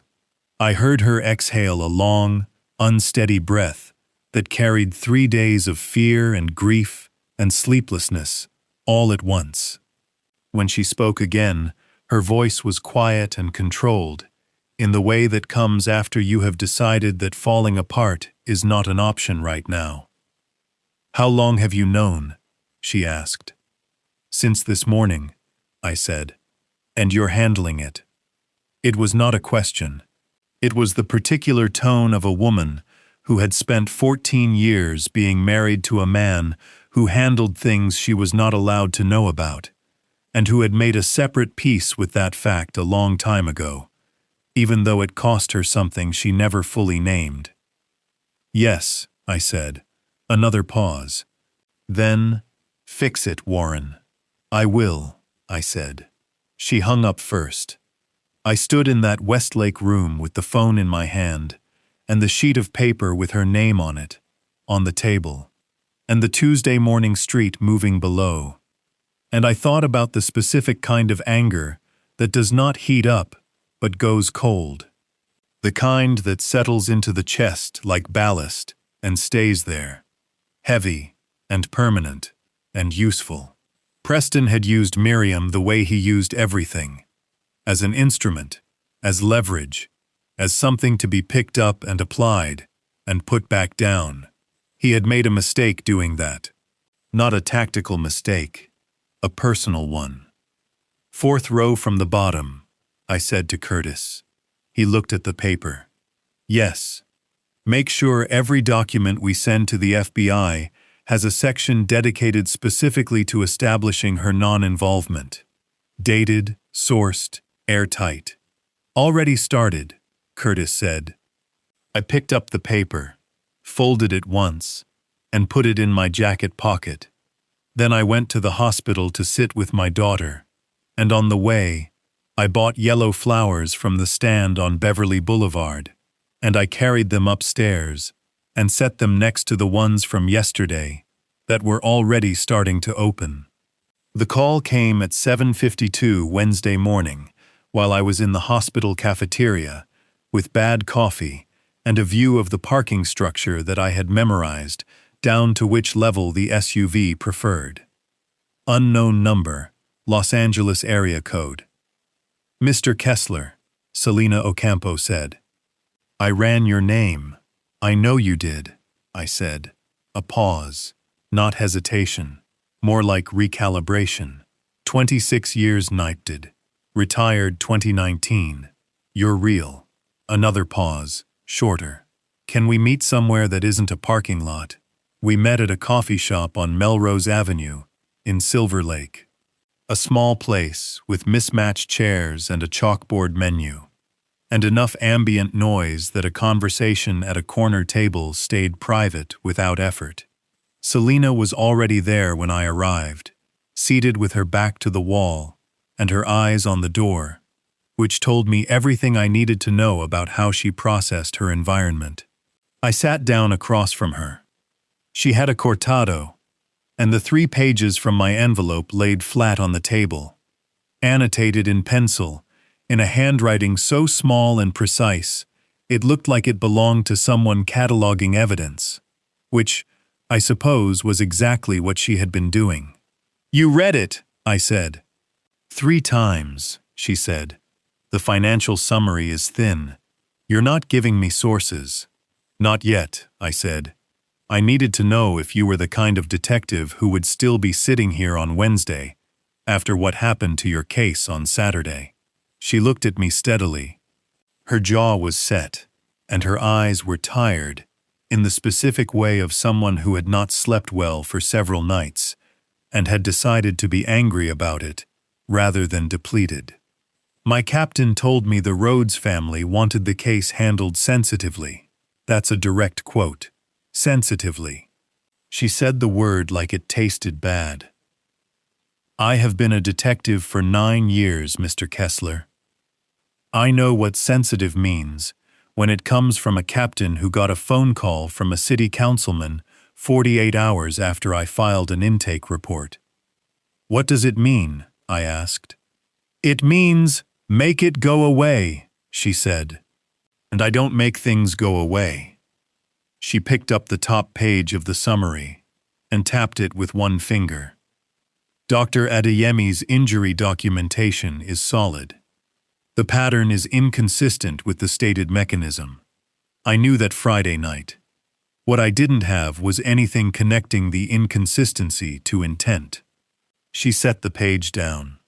Your summary suggests there's financial evidence. Connection to organized fraud. That's federal territory. Yes, I said. So why are you talking to me, instead of walking straight to the FBI? I leaned forward slightly. Because the federal case needs the state assault charge to hold. If Preston Rhodes is convicted of financial crimes, but Adeline's case gets buried at the county level, he does reduced time in a federal facility and walks out in 8 years. The assault charge, what he did to my daughter, needs a detective who won't let it disappear. And it needs physical evidence that survived whatever he did to her phone. Selena was quiet for a moment. She turned her cortado in a slow circle on the table, a thinking gesture, unconscious. Then she said, "There's something you need to know." Her voice had shifted, still professional, but with something underneath it that was personal, in the way that things become personal when they have been sitting with you for a while. 3 years ago, she said, a woman named Corinne Baxter filed a report at West Los Angeles Division. 29 years old, event planner. Filed an assault complaint against Preston Rhodes following an incident at a private event in Pacific Palisades. She watched my face. The complaint was detailed, specific, corroborated by physical evidence that Dr. Adeyemi's report would look very familiar alongside. My chest tightened. I kept my face where it needed to be. What happened to the complaint? I asked, though I already knew the shape of the answer. Corinne Baxter withdrew it. 14 days after filing, Selena said. She retained a private attorney, not one she could have afforded on her own, and the complaint was formally withdrawn. She relocated to Boise, Idaho, within the month. Selena picked up her cortado and held it without drinking. I was not the detective on that case. I found it in the system 2 years ago, when I was running background on an unrelated matter, and the name Rhodes came up in a search. The file is closed, marked insufficient evidence. She set the cup down. It is not insufficient evidence. It is a paid settlement, dressed up as a withdrawal. The anger that moved through me then was the cold kind, the kind I had learned to recognize and use rather than feel. I pressed it down into the place where I kept things that needed to wait. Adeline isn't the first, I said. No, Selena said. She isn't. I looked at the annotated pages on the table between us. 3 years. Corinne Baxter had taken the money and moved to Boise and carried that withdrawal with her, like a stone in her pocket. She had done it because she had no choice, and no one to stand beside her, and no way to know that 3 years later, a woman named Adeline would walk through a door that was open 2 inches and point a phone at a table. Is she willing to talk? I asked. I don't know yet, Selena said. I haven't contacted her. I wanted to understand what I was walking into before I asked someone to walk into it with me. She met my eyes directly. Mr. Kessler, I became a detective because files don't disappear on my watch. That's not a speech. It's just what's true. Her voice was flat and certain. The voice of someone stating a fact rather than making a promise. If you bring me something I can work with, I will work with it. I'll have something for you by end of week, I said. She nodded, gathered the 3 pages, folded them once, and put them in her jacket pocket.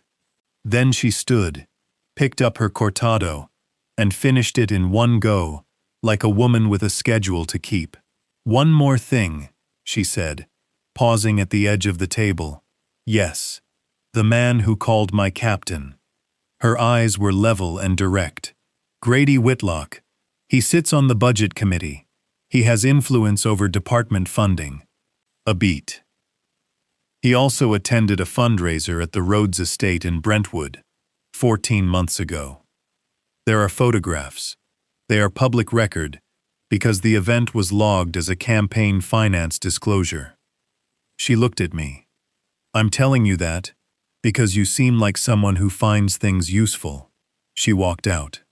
I sat with my cold coffee and looked at the 3 empty chairs around the table and thought about Corinne Baxter in Boise with a stone in her pocket, and about Adeline on the 4th floor of West Haven with machines doing her breathing, and about the specific arithmetic of a man who had done this before and been allowed to do it again because the right people made the right calls at the right time.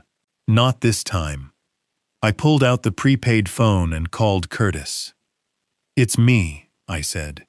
"Find Corinne Baxter in Boise. Current address, current employer, current phone.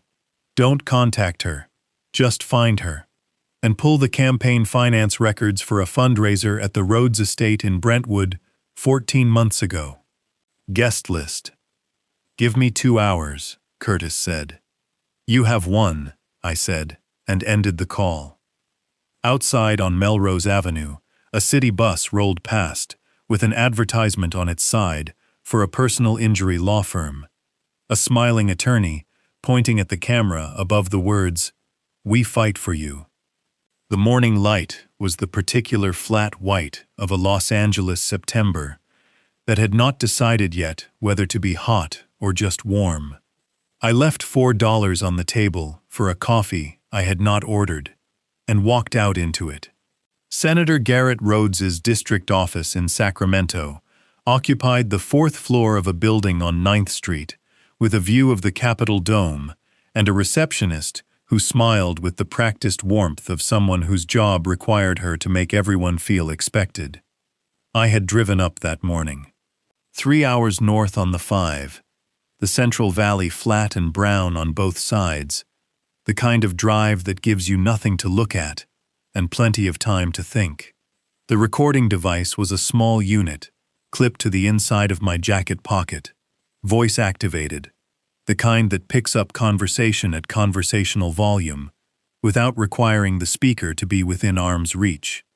I had carried one like it for 11 years in the field. California is a 2-party consent state under its own penal code, but federal law, 18 U.S.C., Section 2511, subsection 2 governs, when the purpose is to document and report federal criminal activity for federal prosecution. I was a party to this conversation.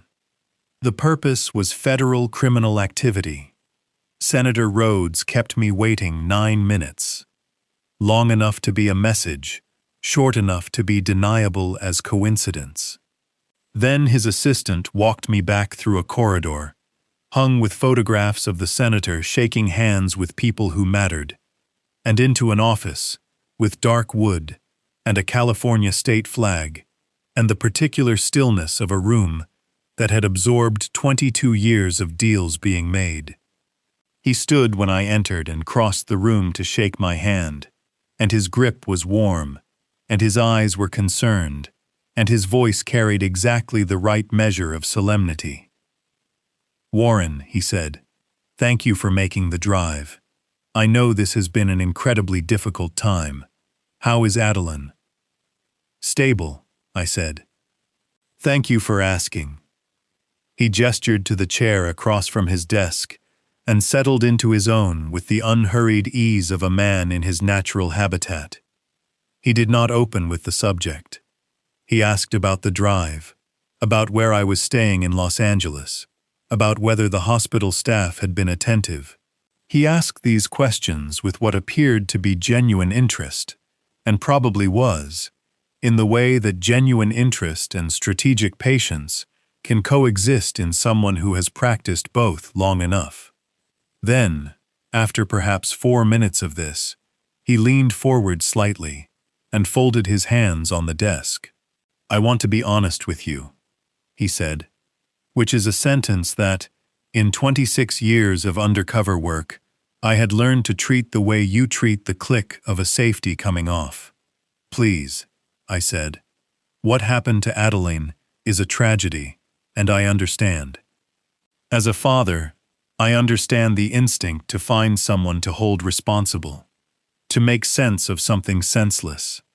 He paused, his expression carefully calibrated between empathy and gravity.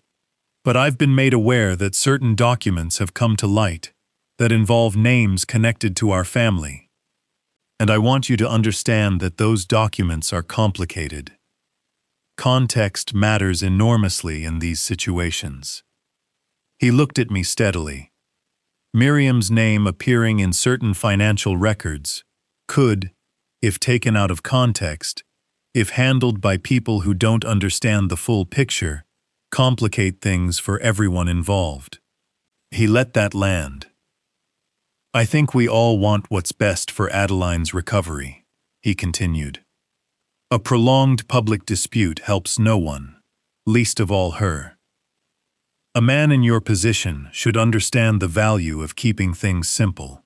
I looked at him across the desk, at the photographs behind him, at the California flag, at the hands folded with such deliberate calm.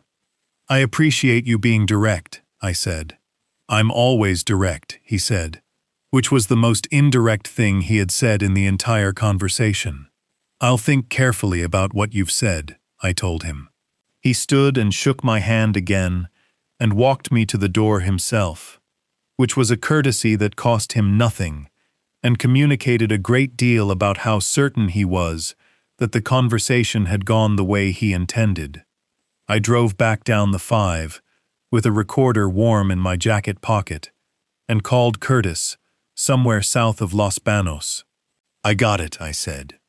All of it. Every word. I watched the valley move past the windows. Flat, brown, enormous. He mentioned Miriam by name, in the context of complications, in the context of keeping things simple. Curtis was quiet for a moment. That's not a direct threat. No, I said, it's not. But stack it against the NDA, the text to Miriam, the 2 men who've been sitting outside my motel for a week, and the phone call his chief of staff made to a city councilman the morning after Adeline was admitted. I paused. Under 18 U.S.C., Section 1512, witness tampering does not require an explicit threat. It requires an attempt to influence, delay, or prevent testimony or cooperation in a federal proceeding. He just described Miriam's involvement in federal documents as a complication that could be managed if I kept things simple. In a recorded conversation, Curtis said. In a recorded conversation, I confirmed.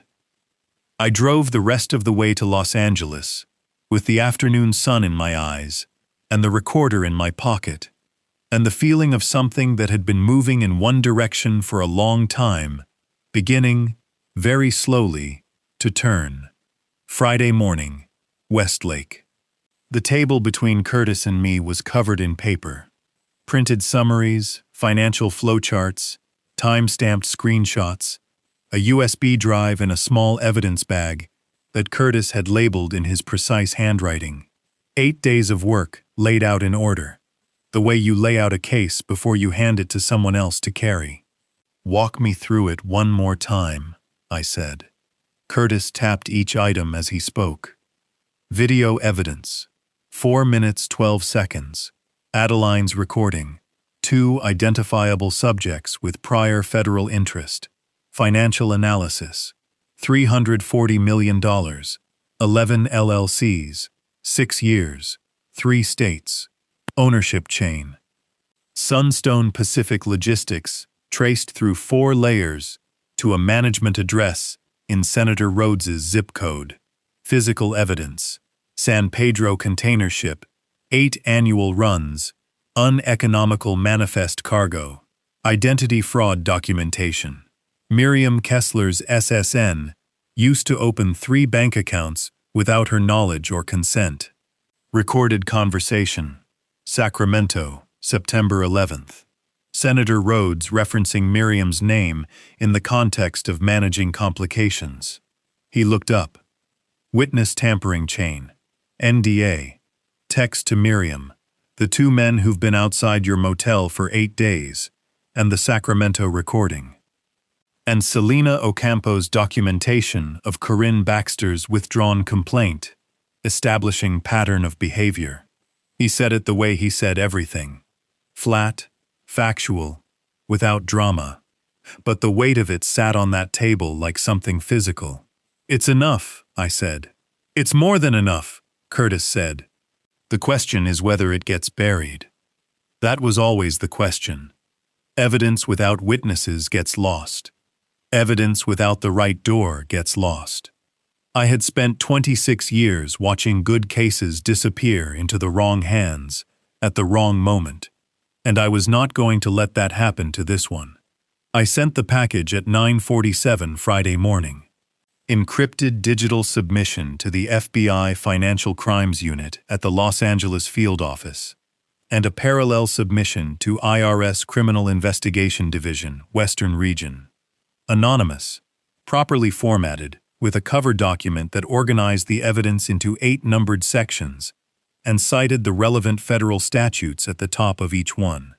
I did it from a laptop Curtis had purchased in cash from an electronics store in Glendale.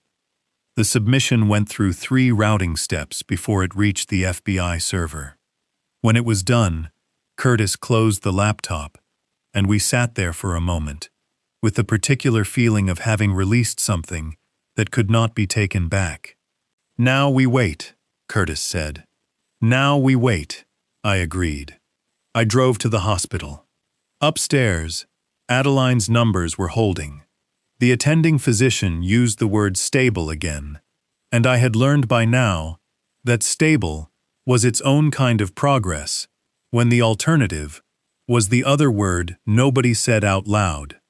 I sat beside her and read from a building code document I had printed at the motel's business center. California Title 24, Energy Efficiency Standards, the most boring document the state had produced in recent memory, in the same flat, unhurried voice I had been using for 8 days. The afternoon passed. I bought coffee from the machine. I called Miriam at 7, as I had every evening. I told her Adeline was stable. Miriam said she was taking Sadie to the park tomorrow. I said that was good. We talked for 11 minutes about nothing that mattered, and everything that did. Then I went back to Westlake and waited. Sunday evening, 14th September. The prepaid phone rang. The voice on the other end identified itself with a phrase I recognized from 26 years ago. A piece of internal language from a joint task force operation in 2012 that no one outside that operation would know. It was the FBI's way of telling me the person calling was who they said they were, without saying who they were. We received your package, the voice said. A man, mid-40s by sound, the flat professional register of someone who had made many calls like this one. We've been sitting on 2 of the subjects in your submission for 4 years. We had the network mapped 3 layers deep. We didn't have the top. You do now, I said. We do now, he confirmed. A pause. The financial documentation is clean. The recording from Sacramento is admissible under federal one-party consent rules. The identity fraud component gives us a separate charging track. Another pause. Longer. Mr. Kessler, whatever you're planning to do in the next few weeks, make sure it holds up in a courtroom. It will, I said. Grand jury proceedings will begin within 2 to 3 weeks, he said. Once that starts, things move fast. People get nervous. Nervous people do things that create problems. I understand, I said. He ended the call. I sat in the Westlake motel room with the prepaid phone in my hand and looked at that curtain with the parking lot light bleeding through the edges, and thought about 4 years. 4 years of watching Roland Faust move money and not being able to reach the hand directing him. 4 years of a case file that had everything except the ceiling. Adeline had found the ceiling in 4 minutes and 12 seconds, through a door open 2 inches. I set the phone on the nightstand, picked up the quarterly report I had been pretending to read for a client back in Whitestone, opened it to page 1. Then I drove to the hospital and read it out loud to my daughter until visiting hours ended. And on the way out, I nodded to the night nurse, Delacroix, who had stopped questioning why a man read building codes and quarterly reports to a woman who could not hear them. And I walked to my car in the parking structure and noticed that the SUV was still there. Same spot, same 2 men.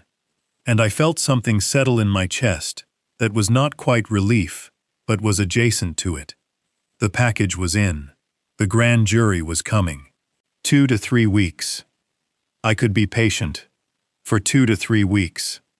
I had been patient for 8 days already. And patience, in my experience, is not the absence of action. It is the discipline of knowing which action to take and exactly when to take it. I started the car and drove back to Westlake through the Sunday night Los Angeles traffic, and I bought a sandwich from a place on Alvarado Street that was still open, and I ate it in the parking lot of the motel, and I watched the SUV park 50 feet away, and I thought about what came next. I knew something was going to happen Monday night before it happened. The SUV had been running a consistent pattern for 8 days. Same intervals, same rotation, same reporting cadence that I had mapped by watching the driver's side window and the timestamps on what Curtis could pull from their communication logs. Monday afternoon, the pattern changed. The intervals shortened. The 2 men stopped rotating and stayed in the vehicle together. At 3 o'clock in the afternoon, one of them made a phone call that lasted 11 minutes, which was 9 minutes longer than any call they had made since Saturday. Someone had given them new instructions. I called Curtis at 4 o'clock. "Tonight," I said. "How sure?" "Sure enough. Get Selena." I left the hospital at 10, the same way I had left every night for 8 days. Main entrance. Turn left on La Cienega, south on La Brea, east on Pico toward Westlake. The SUV picked me up on La Cienega, 2 cars back, exactly where it always was. The difference tonight was that Curtis was 4 cars behind the SUV, and Selena Ocampo was in an unmarked Taurus on the cross street at La Brea and Pico, engine running, watching the intersection on a live feed from the small camera Curtis had attached to the underside of my rental car's rear bumper 48 hours ago. They moved at the intersection of Pico and Bonnie Bray, a block and a half from the motel. Close enough that they had probably timed it to give me nowhere to go. The SUV accelerated and cut diagonally across the lane in front of me, and a second vehicle, a gray sedan I had not identified yet, which told me they had added a car, came up fast on my left and stopped parallel to mine. The man who got out of the passenger side of the SUV was large, mid-40s, wearing a jacket that did not quite conceal the outline of the weapon, holstered on his right hip. He walked to my driver's side window with the unhurried confidence of someone who had done this before and expected it to go a certain way. I rolled down the window. "Mr. Kessler," he said. "Not a question. We need the tablet." "I don't have a tablet," I said. "Mr. Kessler." His voice dropped half a register, the specific tone of a man moving from the polite version of a threat to the less polite one. "This doesn't have to be complicated." Behind him, 40 feet back, I could see Curtis's rental car idling at the curb with its hazards on, looking like a man who had pulled over to check his phone, and in my side mirror, The white headlights of Selena's Taurus had turned onto Bonnie Bray and were moving toward us at a pace that was not slow. "You're right," I said. "It doesn't." Selena's light bar came on, red and blue, strobing across the intersection at the same moment she hit the siren. Once, a single sharp burst that bounced off the buildings on both sides of Bonnie Bray, and said very clearly that whatever was happening here was now a different kind of situation. The large man's head turned. That was his mistake. The half-second of distraction that comes when your plan stops working and your brain has to catch up. By the time he looked back at my window, I had already opened the door and stepped out, and I was standing at full height with my hands visible at my sides, and Selena was out of her vehicle, with her badge up, moving fast. Lapped. "Don't move. Hands where I can see them." She had backup. 2 units that had been staged a block north and came around the corner 30 seconds after her light bar went on, which meant she had arranged this more carefully than I had asked her to. That told me something about Selena Ocampo that I filed away for later. The large man from the SUV put his hands up. The second man from the gray sedan made a decision that did not go well for him. He tried to get back in the vehicle, which Selena's backup unit blocked with practiced efficiency before he had the door fully open. Both men were in zip ties within 4 minutes. Both vehicles were secured. Both cell phones were bagged as evidence, which was the part that mattered most. I stood on the sidewalk on Bonnie Bray Street at 10:23 at night, watching Selena direct her backup units, with the quiet authority of someone who had been building toward this moment for 11 days, without telling me that was what she was doing. The Korean barbecue place across the street was still open. 2 men at a window table had stopped eating and were watching the police lights. Curtis pulled up beside me. "The gray sedan was a rental," he said. "I ran the plate while they were moving. It's registered to a shell company that traces back to Halcyon Security Group." "Same firm," I said. "Same firm. Which means the same client." He looked at the 2 men now sitting on the curb, with their hands secured behind them. "Their phones are going to be interesting." He was right about that.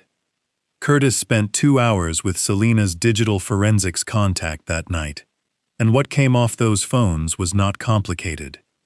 Text messages, 6 of them, between the large man and a contact saved as TG.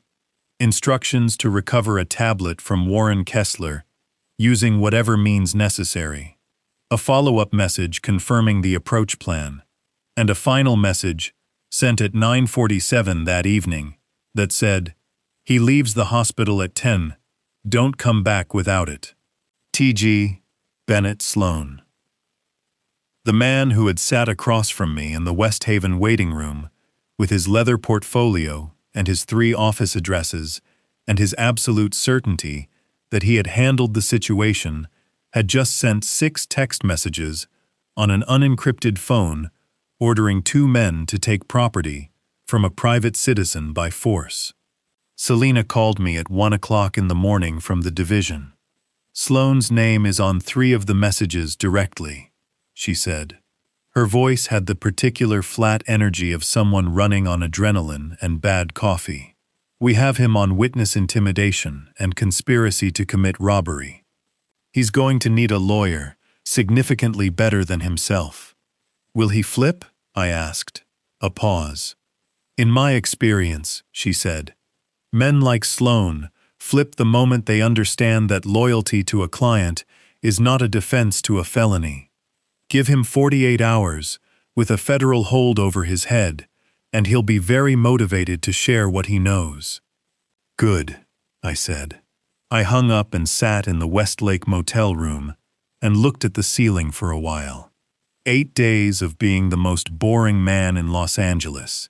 8 days of flowers and cafeteria sandwiches, and quarterly reports, read aloud to someone who could not hear them.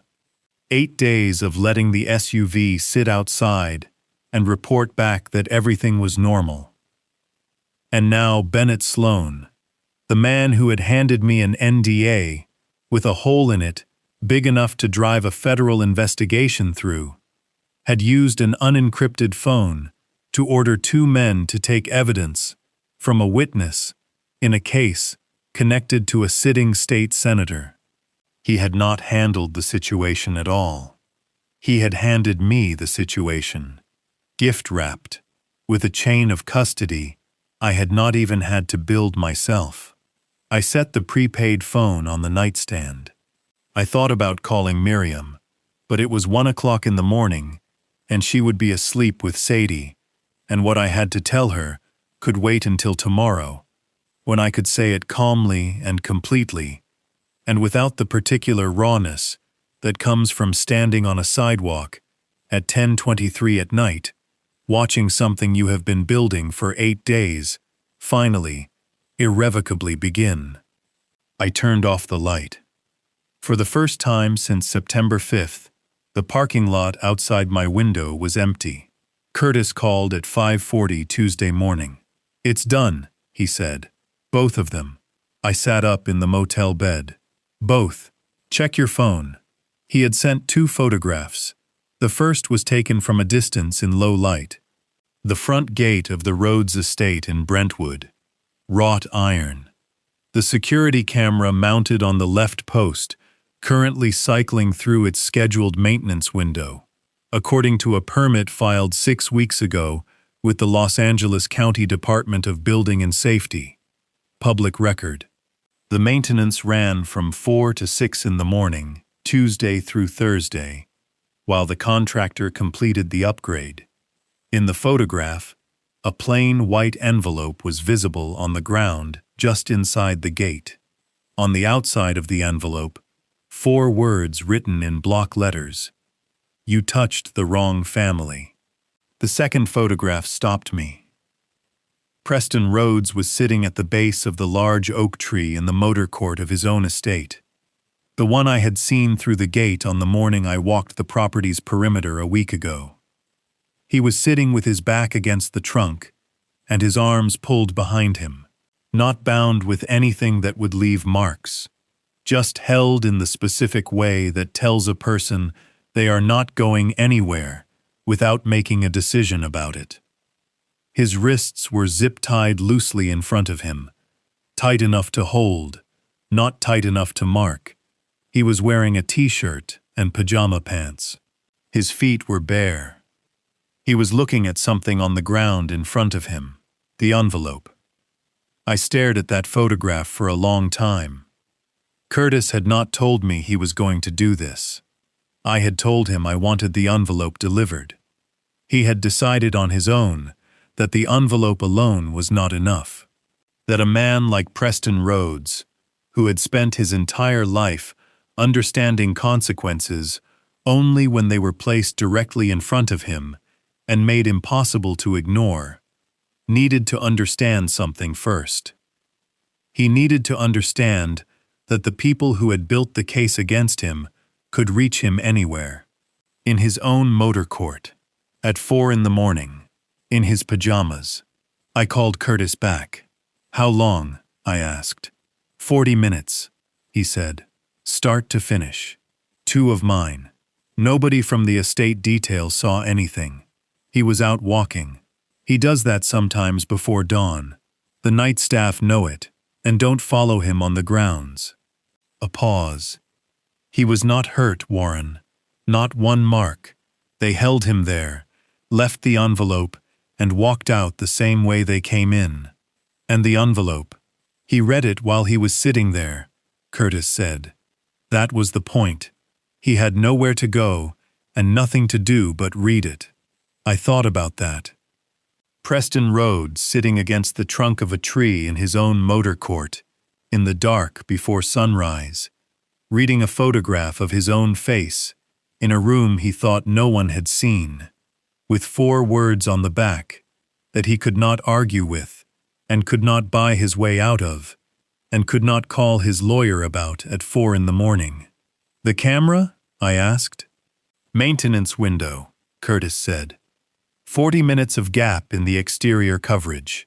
Everything inside the gate was dark. He paused. There is nothing on any recording that shows anything, except 2 workers in contractor gear, entering and leaving through the service access point during a scheduled maintenance window. Another pause, which is in the permit. I got dressed and drove to the hospital. Senator Garrett Rhodes called me at 6:13 in the morning from his personal cell phone. I was sitting in the hospital parking structure with the engine running and a gas station coffee going cold in the cup holder. And when the prepaid phone rang and I saw the California area code, I knew before I answered.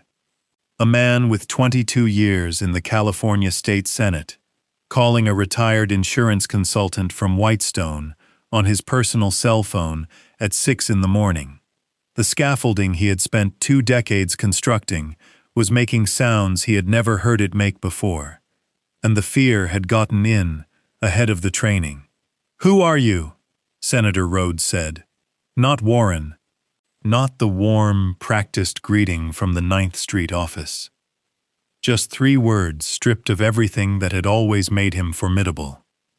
I looked through the windshield at the concrete wall of the parking structure and thought about Adeline upstairs on the 4th floor, with her machines and her numbers, and the yellow flowers that had been fully open for 3 days now. "You don't need to know who I am, Senator," I said. My voice came out flat and even, the way it had come out in a great many rooms over a great many years. "You only need to know what your son did." A silence on his end. Not the calculated silence of a man selecting his words with care, but the silence of a man whose words had simply stopped arriving. "Whatever you think you have," he started. "I know what I have," I said. "So do the people I sent it to." Another silence, longer than the first. "Warren, don't call this number again," I said. I ended the call, set the phone on the passenger seat, picked up the coffee, cold, tasted like the parking structure smelled, and sat there while the Los Angeles morning came together around me. First cars, a delivery truck on the level below, the flat early light coming in sideways through the structure's open sides. Senator Garrett Rhodes had called me from his personal cell phone. The phone registered in his name, carrying his personal number, the one that any first-year federal prosecutor could subpoena in a 2-page filing, cross-referenced against the Sacramento recording and Sloan's text messages, and an NDA that did not say what it was supposed to say. He had done it because he was afraid, and afraid men with personal cell phones make the kind of decisions that end up as Exhibit A. I thought about Preston, sitting against that oak tree at 4 in the morning, reading a photograph in the dark.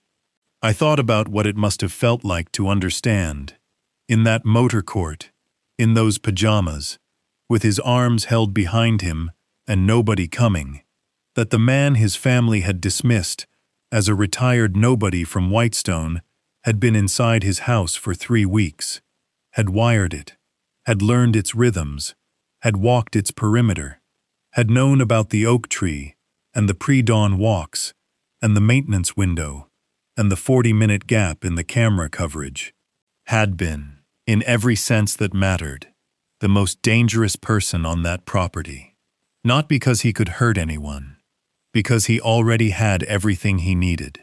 I got out of the car, bought yellow flowers from the corner stand on Beverly Boulevard, same as every morning, Adeline's color since she was 7, and carried them upstairs and set them next to the ones from yesterday, in the thin vase the nurses had stopped asking me about. I sat down beside my daughter, opened the quarterly report to where I had left off, and outside, in the city, the pieces I had put in motion kept moving. They knew where to go. The next 3 weeks were the quietest of the whole thing, which is not the same as saying nothing happened. What happened was that the Rhodes family began to come apart in the specific way that organizations come apart when the people inside them stop trusting each other and start protecting themselves. I watched it from a distance, through Curtis, through Selena, through the particular silence of a parking lot that no longer had a black SUV in it. Curtis tracked the movement through financial channels. In the week after the envelope, Rhodes Capital began shifting documents digitally through a series of transfers that were probably intended to look like routine data management, and instead looked exactly like what they were, because the FBI had been watching those servers since the grand jury convened. Every file that moved was logged. Every transfer was time-stamped. Every attempt to clean the records created a new record of the cleaning. "They're panicking," Curtis told me on a Wednesday in late September, sitting in the Westlake room with his laptop and a coffee that had gone cold 2 hours ago. "Panicking people think they're erasing things. They're actually writing a second set of books." "Let them write," I said. Selena filed her internal affairs complaint against Captain Fenwick the 3rd week of September. A formal report documenting the phone call from Grady Whitlock, the timeline of the case reclassification, and her own assessment that the reclassification had no investigative basis. She filed it herself, without telling me she was going to, which I found out when she called to let me know it was done. "You didn't have to do that," I told her. "Yes, I did," she said, and her voice carried the flat certainty of someone who had thought about it carefully and arrived at a place beyond argument. "Fenwick told me to handle it sensitively. I handled it. Just not the way he meant." The internal affairs investigation opened within 48 hours. Whitlock's name was in the file. The campaign finance records Selena had mentioned, the fundraiser at the Rhodes estate, the guest list, public record, went into the IA file as supporting context. Corinne Baxter called Selena on the 1st of October. Selena told me about it the same evening, standing in the hospital corridor outside Adeline's room while I held a cup of coffee I had forgotten to drink.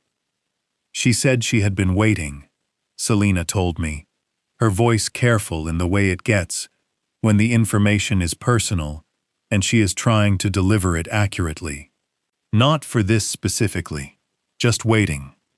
She said she knew it would happen again. She said that kind of man doesn't stop because you go away.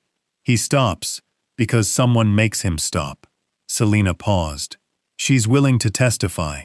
She said she's been willing for 3 years. She just needed someone to ask. My throat tightened. I looked at the door of Adeline's room. The small window, the pale light inside, the shape of my daughter visible through the glass. 3 years. Corinne Baxter had carried a withdrawn complaint from West Los Angeles to Boise and waited 3 years for someone to ask the right way. And my daughter had walked through a door, opened 2 inches, and given someone the reason to ask. "Tell her thank you," I said. My voice came out rougher than I intended. "I will," Selena said. The first intermediary contacted the FBI on the 6th of October. Curtis called me when it happened. I was in the cafeteria, same table I had been using for a month, same bad coffee, and he said simply, "One of the LLC managers just walked into the field office on Beverly Boulevard, brought a lawyer, asking about cooperation terms." I set down the coffee. "Which one?" "The Delaware entity. The one with the San Pedro connection." A pause. "Warren, when the first one goes, the rest follow. They always do. Nobody wants to be the last one holding when the music stops." He was right. Over the following 10 days, 2 more intermediaries made contact with the FBI through their attorneys. Each one arrived with documents. Each one arrived with information the FBI did not yet have. Each one arrived because the alternative, waiting while the people above them scrambled, and the evidence piled up, and the grand jury kept meeting, was worse than the conversation they were trying to avoid. The machine was running on its own now. I spent those weeks the way I had spent every week since September 5th. Mornings at the hospital, evenings at the hospital, the hours between doing the work that still needed doing. I bought yellow flowers every morning from the corner stand.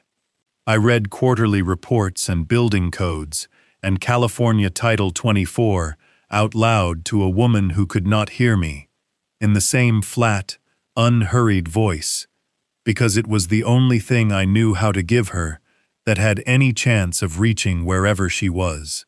On the 17th of October, a Friday, 6 weeks since the night everything changed, Dr. Adeyemi stopped me in the hallway, outside Adeline's room. She had the expression she used when she had something to say that was not bad news, but was not yet good news either.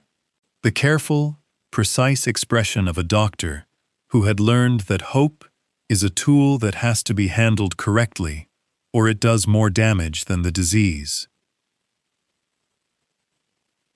Her responses to external stimuli have increased significantly over the past 72 hours, Dr. Adeyemi said. She is tracking faces through the window. Her pressure readings have been stable for 9 consecutive days. She paused. I am not telling you she is going to wake up tomorrow. I am telling you that the numbers are moving in a direction I did not expect them to move this quickly. I stood in that hallway and felt something shift in my chest. Not the cold that had lived there since September 5th, but something warmer and more frightening than the cold. Because hope is always more frightening than the alternative when you have been afraid for long enough. What does that mean practically? I asked. It means keep coming, she said. Keep doing whatever you're doing in there. Keep talking to her. She looked at me steadily. I have seen families give up on a patient, and I have seen families refuse to give up. The patients who have someone in that room every single day, reading to them, talking to them, being present, their outcomes are statistically different. I cannot explain the mechanism. I am simply telling you what the data shows. She walked back toward the nursing station. I stood in the hallway for a moment. Then I went back into the room, sat down beside Adeline, and opened the quarterly report to page 1. That same evening, on the television in the cafeteria, where I went to get coffee at 7 o'clock, a news segment led with a brief item. Rhodes Capital offices in downtown Los Angeles had received a visit from federal investigators. The segment lasted 40 seconds. A spokesman for the company said the company was cooperating fully with all inquiries. The anchor moved on to the next story. Curtis called while I was watching. Grand jury is active, he said. The U.S. Attorney's Office confirmed proceedings are underway. No timeline on indictment, but they're moving. I looked at the television, where the anchor was now talking about a water shortage in the Central Valley. Curtis, I said. Yeah. Adeline's responding to stimuli. Dr. Adeyemi says her numbers are moving. A silence. Not the silence of a man with nothing to say.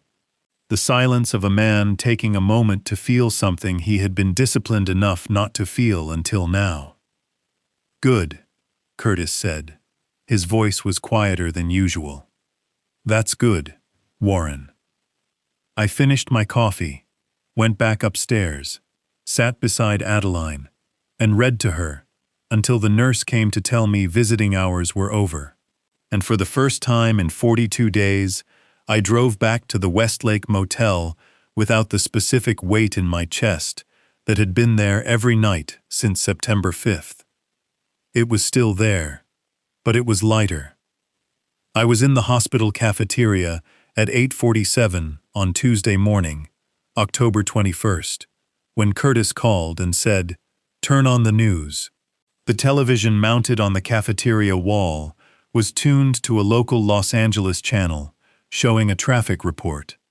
I asked the woman behind the counter if she could change it. She found a news channel. I stood at the end of the counter with my coffee and watched. The chyron at the bottom of the screen read, FBI raids Vance Capital offices, downtown La. The footage showed the building on South Flower Street, a glass tower, 32 floors, the kind of building that looks like it was designed to project permanence, with 3 black FBI vehicles pulled up to the main entrance and agents in blue windbreakers moving through the lobby. A reporter stood on the sidewalk with the building behind her, speaking quickly into a microphone, and I turned up the volume on my phone and held it near the TV speaker. She said the words, "Federal search warrant." She said, "Financial crimes investigation." She said the company had not yet issued a statement. I drank my coffee and watched the footage loop. At 9:20, Curtis called again. "San Pedro," he said. "Sunstone Pacific Logistics. The ship is being held at berth. IRS criminal investigation is on the dock." A pause. "The Cayman accounts are frozen. DOJ filing came through this morning. Asset freeze across all 11 LLCs. 11 companies. $340 million. 6 years." I set the coffee down and walked upstairs to the 4th floor. Adeline's room was the same as it had been every morning for 46 days. The machines, the numbers, the flowers in the thin vase that I had replaced yesterday, with fresh ones, because the old ones had finally gone. I sat down beside her and looked at her face and thought about a 32-story glass building on South Flower Street with federal agents in the lobby and 340 million reasons why they were there. At 11 o'clock, Bennett Sloan's cooperation agreement became public record. Curtis sent me the filing summary. Sloan had given the U.S. Attorney's Office 4 days of testimony over the previous 2 weeks. Testimony that the filing described as substantial and corroborated. Among the things he had provided, documentation showing Senator Garrett Rhodes had personally directed the use of Miriam Kessler's personal information to establish the 3 Delaware LLCs, not Preston, the senator. The instruction had come from the top, in writing, in an internal communication that Sloan had retained. The kind of document that a careful lawyer keeps, because careful lawyers understand that loyalty has a shelf life, and preparation does not. Senator Rhodes had used Miriam's name as a weapon, and the man he had trusted to hold that weapon had handed it to the federal government in exchange for a reduced charge and the ability to keep his law license. Curtis called at noon. His voice was quieter than usual, the particular quiet of someone delivering news they have been carrying for a while. DOJ issued a formal statement this morning. He said, "Miriam Kessler has been confirmed as a non-involved party. Her name will be removed from all investigative filings. No charges, no further inquiry." I was sitting beside Adeline when he told me. I had the quarterly report open on my knee, but I had stopped reading 3 pages ago and was just sitting, the way you sit when you have been moving fast for a long time, and the movement has finally slowed enough to let you feel the stillness. "Thank you, Curtis," I said. "Don't thank me," he said. "She didn't do anything. The paperwork just needed to catch up to that fact." At 2 o'clock in the afternoon, Roland Faust was arrested at LAX. He had a one-way ticket to Dubai on a flight that departed at 4:15. Federal agents met him at the gate.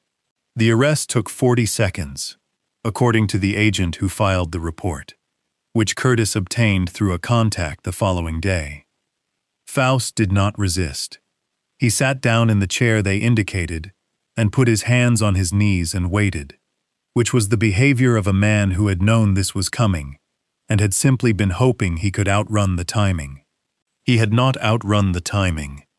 Wyatt Purcell surrendered to the FBI field office in Houston 2 days later, on Thursday the 23rd, with his attorney beside him and a cooperation proffer already prepared. The agent who took his surrender described him as cooperative and detailed, which in federal language means he had a great deal to say and had organized it carefully before walking through the door. Senator Garrett Rhodes's resignation letter was released at 9 in the morning on Thursday, 23rd of October, on official California State Senate letterhead. It was 4 sentences long. It cited personal and family reasons. It did not mention the federal investigation, the grand jury, the cooperation agreement of his family's former attorney, or the $340 million that had moved through 11 companies over 6 years. It thanked the people of California for the honor of serving them. 22 years, 4 sentences. I read it on my phone while sitting in the cafeteria and felt nothing in particular, which was its own kind of answer about what I had come here to do and what I had not. Curtis called at noon on Thursday. "Miriam is clear," he said, which was the second time he had said it, because it was the kind of thing that deserves saying more than once. "I know," I said. "I'm going to call her tonight." "How is she holding up?" "Better than she lets on," I said. "Same as always." That evening, Thursday the 23rd, 48 days since September 5th, I was sitting beside Adeline in the particular late afternoon light that came through her window when the sun dropped below the building across the street and turned everything in the room a specific shade of amber that I had come to think of as hers, as belonging to this room and this time and this particular version of waiting. When Dr. Adeyemi came in, she did not say anything immediately. She checked the monitors, made a notation on the tablet she carried, and looked at Adeline for a long moment with the expression of a woman who had been doing this for 12 years and still found the work surprising sometimes. Then she looked at me. "Her responsiveness scores have increased 22% over the past week," she said.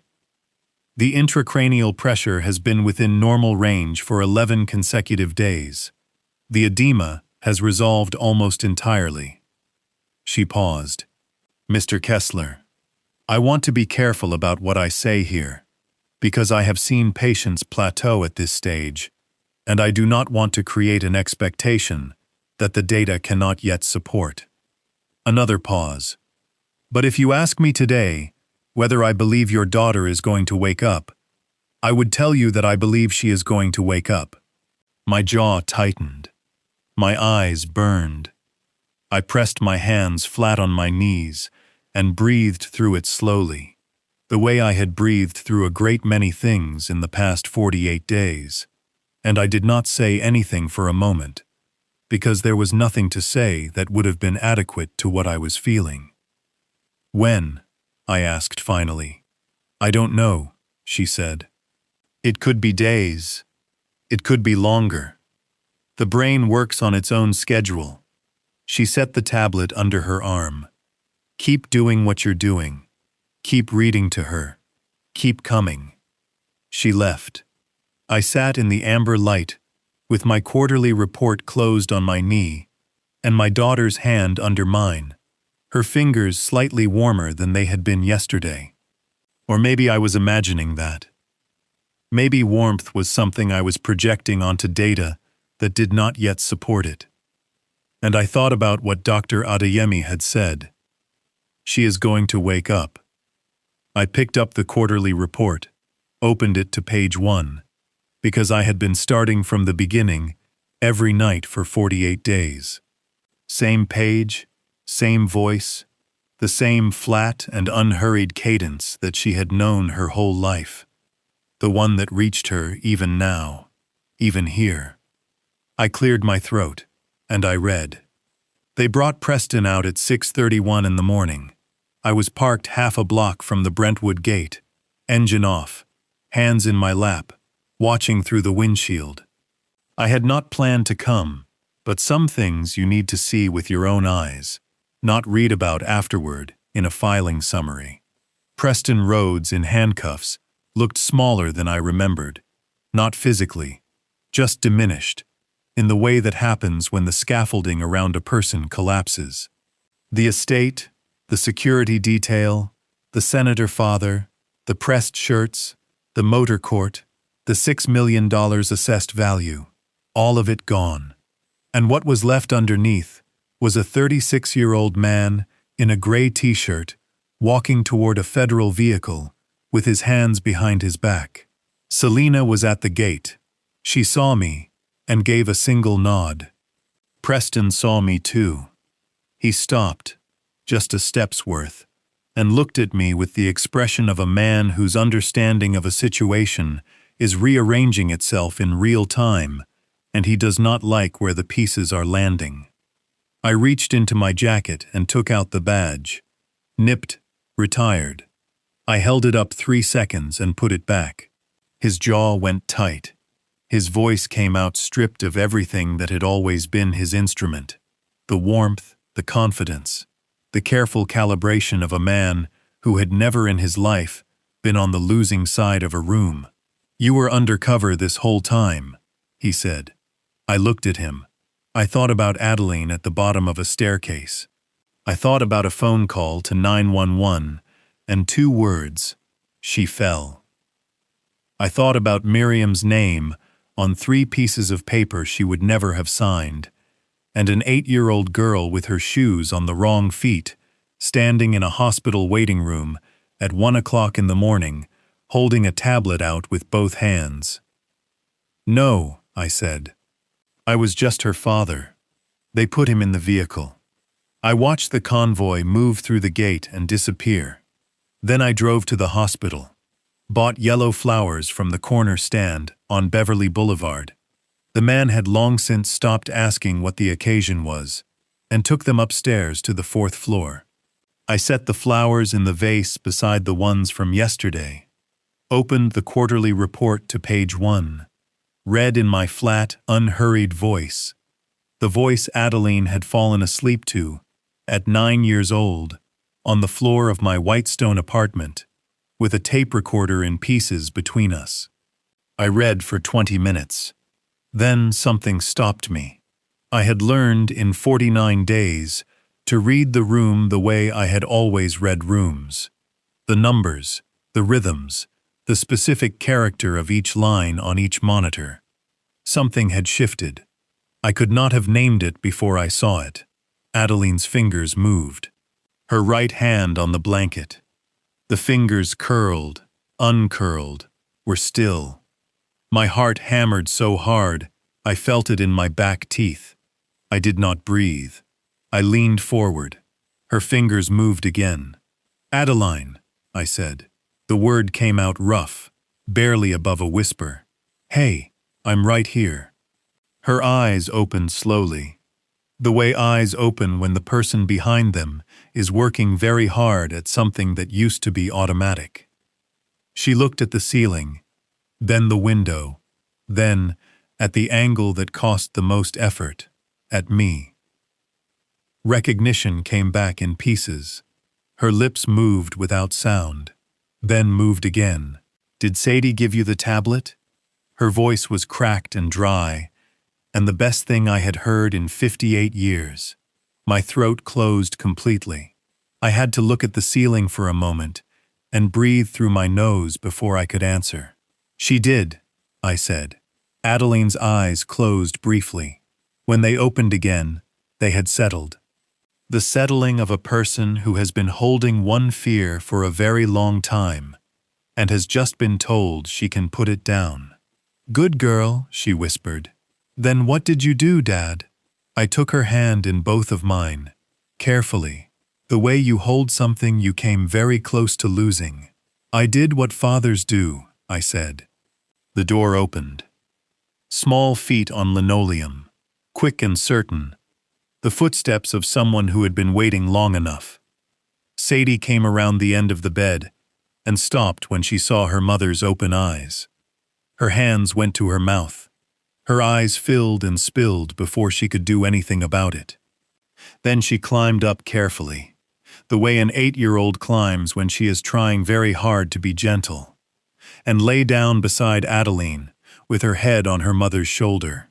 "Hi, Mommy," she said, her voice muffled by tears and fabric. Adeline's arm came up slowly and settled around her daughter. "Hi, baby," Miriam came in behind Sadie. She stopped in the doorway and made a sound I will not try to describe. The sound of a specific kind of pain ending.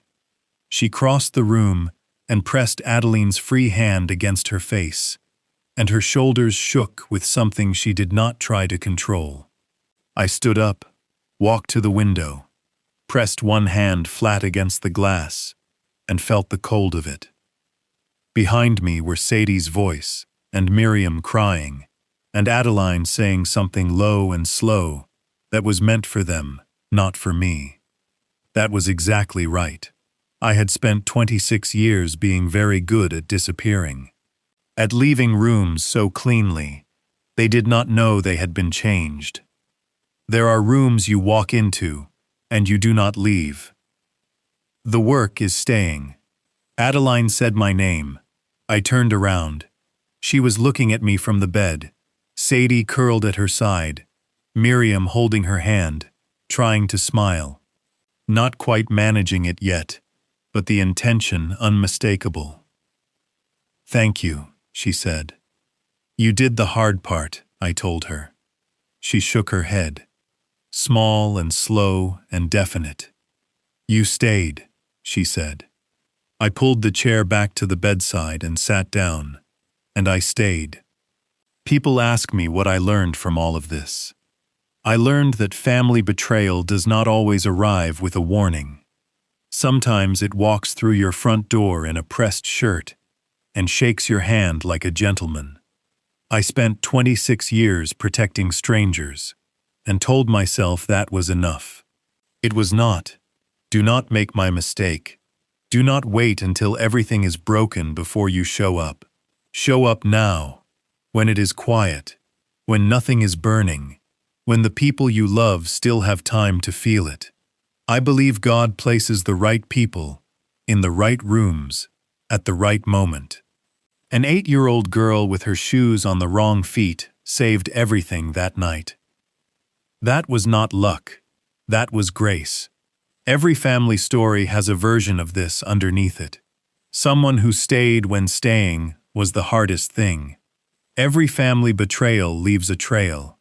Every family story eventually finds its way back to the truth.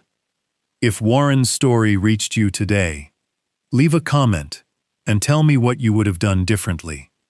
Share this with someone who needs to hear it. And if you believe quiet justice is still justice, subscribe and stay with us. More stories are coming. Thank you for watching all the way to the end. It means everything.